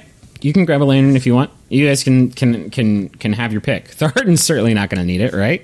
He's fucking dead. He died. I searched Tharden's body for valuables. You actually you find on him a pair of. I do it covertly so the other guys don't see. Okay, make a stealth. It's my cousin. Make a sleight of hand check then. This is a tradition in my culture. It's a blessing that we do for the dead. That we help to. I'd like to roll against this roll. Help to usher them into. Okay, Justin. Justin, world. Make a sleight of hand check, and Dad make a perception check. Okay, I need to see the D20. Go ahead. Go ahead. 12. All right, I only got a 9. Okay, Justin. No, 10. Sorry. Okay, Taco. You notice that his boots are actually really great boots. They are made for walking. They are actually made for jumping. They are magic boots of striding and springing. And So you managed to get those off of him without anybody else noticing. That's some pretty fucking good sleight of hand. I have to give it to myself. Yeah. Well, they are loafers, so they're loafers of springing. Jumping loafers. Now, can I wear those? I'll explain what they are, because maybe you'll decide to give them to somebody else, which might be kind of uncomfortable if you give them to Merle, because then you'll be like, oh, I just found these, definitely not on your cousin's corpse. But these are, your speed while wearing these boots becomes 30 feet, unless your walking speed is higher, and your speed is not reduced if you are encumbered or wearing heavy armor. In addition, whenever you jump, you can jump 3 times the normal distance. I would like those, please. I think you already are have they, jumping. like, would these create an encumbrance for, like, my spell gesturing? No. No, okay. But you're not going to be running into anything. You're not going to be jumping into battle. Okay, I would like to give these to Magnus when Merle's not looking. Okay. Make a sleight of Like slip it. make another Guys, what are you doing? make another sleight of hand check for me. Gosh, what's going on over there? We'll use Sad's original perception check to contest it, but go ahead and make that sleight of hand check. Okay, a 14. Yeah, okay. Dang. You slide these boots. Dad, you're just like so tore up. Well, yeah, he's dead. So now I can jump 3 times as far. You have 3 times the normal jumping distance, yeah. Sweet. And then I say, I wonder what happened to those boots I gave him for Christmas. Where are his Christmas shoes? Those other guys must have stolen his magic Christmas shoes. And the magic Christmas shoes increase my speed? Because I'm already at 30. No, then it's just there. Okay. If you do That's ever its jumping if you get heavier armor, that would normally decrease your speed. It negates that effect. Oh, I actually take that back. I think my speed was decreased by my chainmail, and so that brings it back up to 30 because I was at 25. Okay. Great. Cool. Hey, while we're talking bullshit, I wanted to ask real quick, Griffin. When I leveled up, it said I got an extra hit die. Yeah. What is that? So hit die are what you spend during short rest to get hit points back.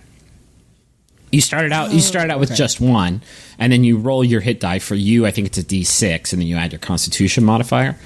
And before, you could only do that once before you need to take a long rest. Now you have 2 of those. So does that make sense?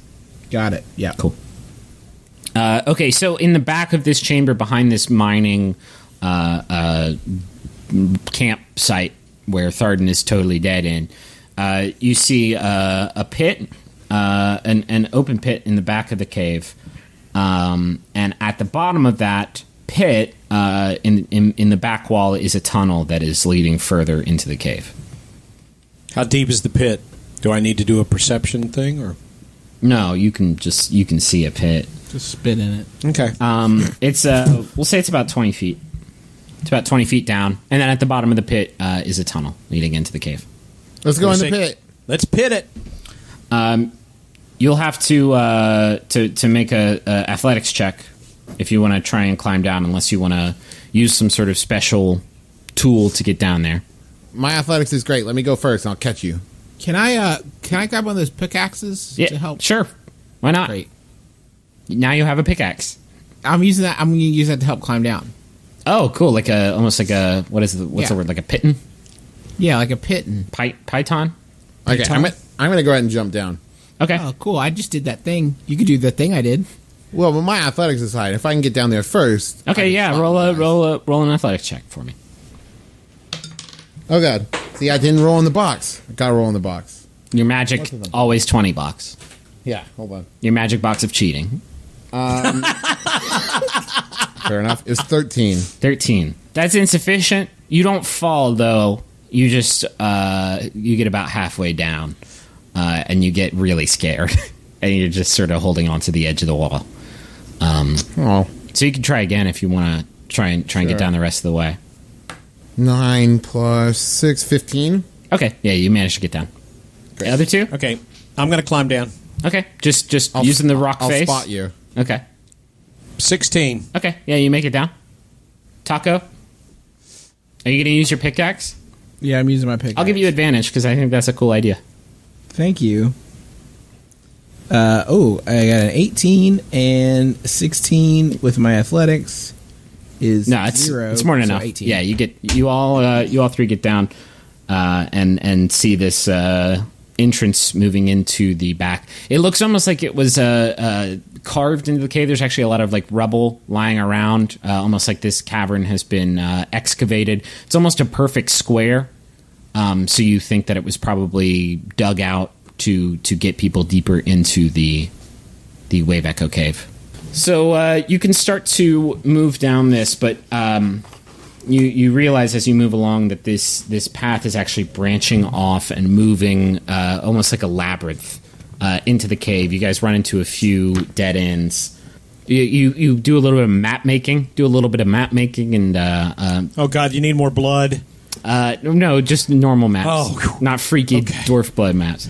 Oh, good. And you manage to find your way through these caverns, and you hear this sound behind you as you make your way through.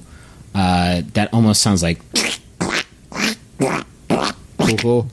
Behind us? Yeah. There's either a duck coming or someone's farting.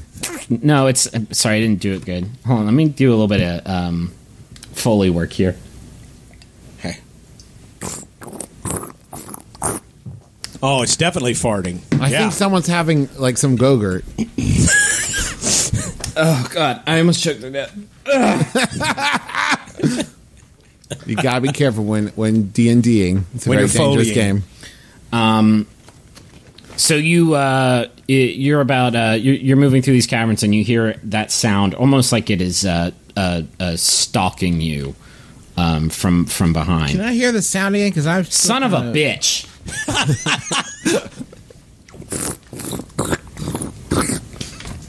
How's that? That was good. Wait, if we stop moving, does the sound stop? No, it gets louder. Okay, great. Hurry. So we move a little bit, and what do we hear?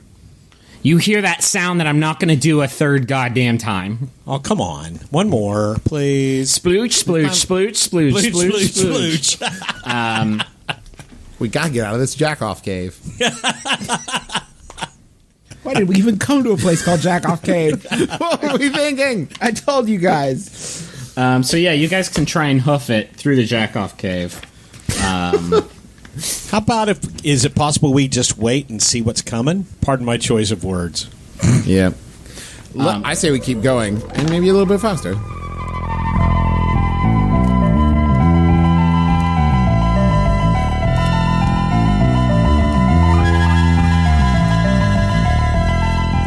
Hey everyone, this is your Dungeon Master Griffin with a quick non-canonical The Adventure Zone break.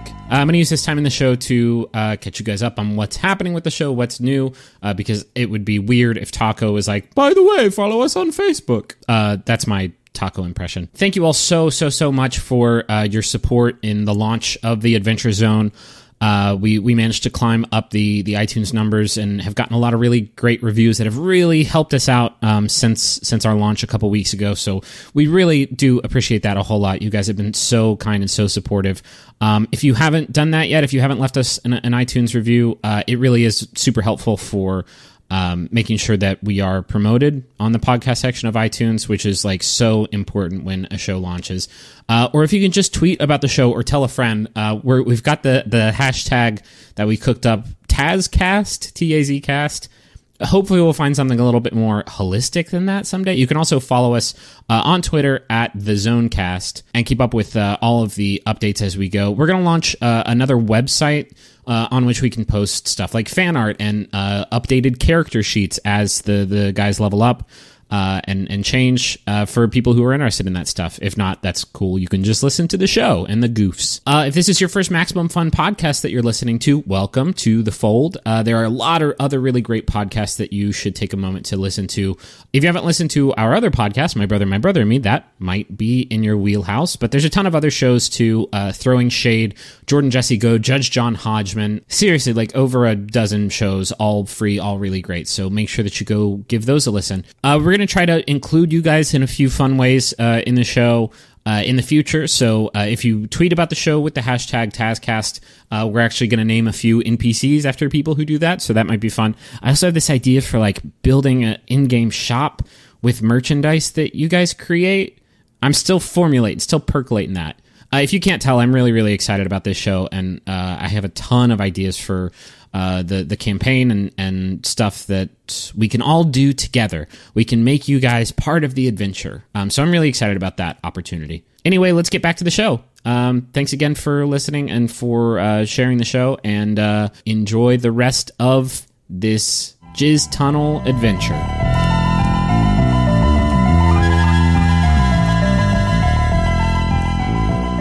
So the three of you have emerged from the jerk-off cave, and you are very happy to be out of that particular place. Well, yeah. And you find yourself on this large stone ledge, sort of a stone outcropping that is just sort of a natural part of the cave, overlooking about quite a ways down, about 10 stories down, actually, a giant spring filled with wellspring water. That is like a enormous. diving board? It's shimmering. It's not a diving board. No, it's more like a ledge. You're just standing on it. It's floor. Above the spring is a giant stalactite that is actually glowing much, much brighter than the walls of the cave, which, remember, are sort of having So wait, are we still in the cave? Yeah. Oh, yeah. You Yeah, said you're we in- left the cave. We just left the jerk off portion. You left the jerk-off tunnel. You know what? I should... You're right, Justin. That's my fault as a DM. I should watch my parlance. It was a jerk-off tunnel. So we're out of jerk-off tunnel. You're out of jerk-off canyon. Listen, a cave can be made up of all kinds of sorts of different things. Springs. Some of them having nothing to do with jerking off. Yeah. You've never seen me in a cave. That's true. He's hold on, is this funny? Spunker? Like a spelunker? But like, I don't think that's actually funny at all. Hey, Taco. Hey, Merle. Should I jump in this spring? well, it's 10 stories down, 10 so you'd stories. almost I almost recognize certainly that. die. Should I jump in? No, don't do it. No, not yet. Don't do Okay. it. Don't do it.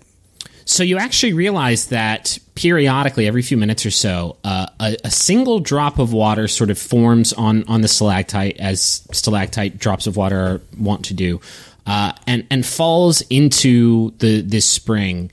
And when it does, it actually causes this disproportionately enormous wave from the outside, sort of just like a ripple that moves very, very quickly and just sort of pushes up against the walls of the cave and comes flying up with like absolutely tremendous force.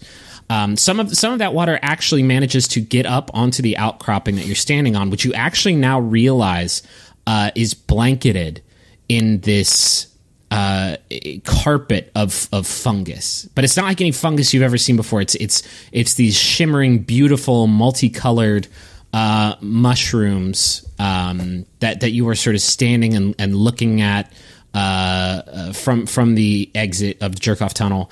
And they're absolutely beautiful. They are beautiful mushrooms. And on the other side of the ledge is a wooden elevator, sort of a lift, leading down to a path sort of circling the spring. Do any of you have a nature skill? Could you check out those mushrooms, see if you know anything about them? Yes, I'm +3 for nature. Okay. You can make a nature check if you want. I'd like to make a nature check. Okay. No, wait a minute. That was Justin saying that. I'd like to make a nature check. Okay. Oh, he's becoming one. You've never seen... Oh, go ahead. 22. That was really, really good. You've never seen these mushrooms before. You don't... Sorry, 22. You've never They seen... should be fucking named after me. You've never seen... these are You the print a taco. book. You get a book published about these mushrooms. Taco shroom goblins. Taco stools. Taco stools. That sounds nasty. Oh, man. I actually got a Crunchwrap Supreme at Taco Bell the other day that gave me the taco stools for the rest of the day. It was really bad. So you've never seen these mushrooms before. You're not sure what they are, but you did notice actually that as you exited the tunnel and are sort of standing over this carpet of mushrooms, that they actually seem to react to your presence somehow. They sort of swelled up a little bit as soon as you entered the room, and as soon as you sort of started talking. Some of them started shuddering a little bit. Some of them started rattling a little bit. So you don't know what they are, but you did notice that they had some sort of natural biological response to just the three of you being there. Hail and well met, mushrooms. As you say that, Travis, to the mushrooms, a group of them right below you shoot a cloud of spores straight upwards in your direction. So I need you to make a Constitution saving throw. No, that's just their way of saying hello. Constitution, you say? Yeah. 13. Okay. You sniffle. You get the sniffles, but you're fine. Okay. Bless you. Shh, everyone be quiet. Actually, as you said that, like a little cloud of spores just kind of shot up to your ankles, but then came right back down. Okay, guys, I think there's something with the mushrooms. You did it again, and they just sort of get up a little bit. Okay, listen, I'm going to point at the elevator. What are your guys? I need your character sheet so I can just know this stuff offhand and not ruin the mystery. But what are your guys' passive perception skills? Passive is Mine's 3. No, your passive perception would be, I think it's 10 plus your perception modifier. Then mine's 13. 13. Mine is 9. 9. Okay. I want Merle and Taco to go ahead and make perception checks for me. Okay. I'll just sit over here and whistle. 17 for me. 12 for me. Okay, Justin, you actually. Sorry, notice. I don't know a Justin. Sorry, He's losing his sense of self. Let's part the kimono a little bit. It's been actually like a month or so since the last time we played. Taco, you notice hanging from the ceiling. Actually, I should say it was on the ceiling. Now it is falling. A giant black blob mass that is now plummeting right on top of where Magnus is standing. And it is in the process of falling, looking like it's attacking him, and it makes a sound like. Oh, it's Gusher. He was my favorite folk hero growing up. I would. Well, it's coming at Magnus. You didn't see shit, Merle. I'm the one who sees it. that's right. You saw it. Can I see the look of panic on his face and dodge out of the way? Does he make a panic? It's all up to Taco. We're role playing now. How close am I to Magnus? I don't know. I mean, you guys just exited this tunnel. You're probably relatively close. You're probably just checking out the sights as you were on this ledge. While he makes up his mind, may I make one comment? Yeah. Magnus, are those new boots? They are new boots. Thank you. I look crafted really them good. while you were napping. Both of you guys make Constitution saving throws for me. Oh, you dullards. That's to Dad and Travis. Yeah. 17.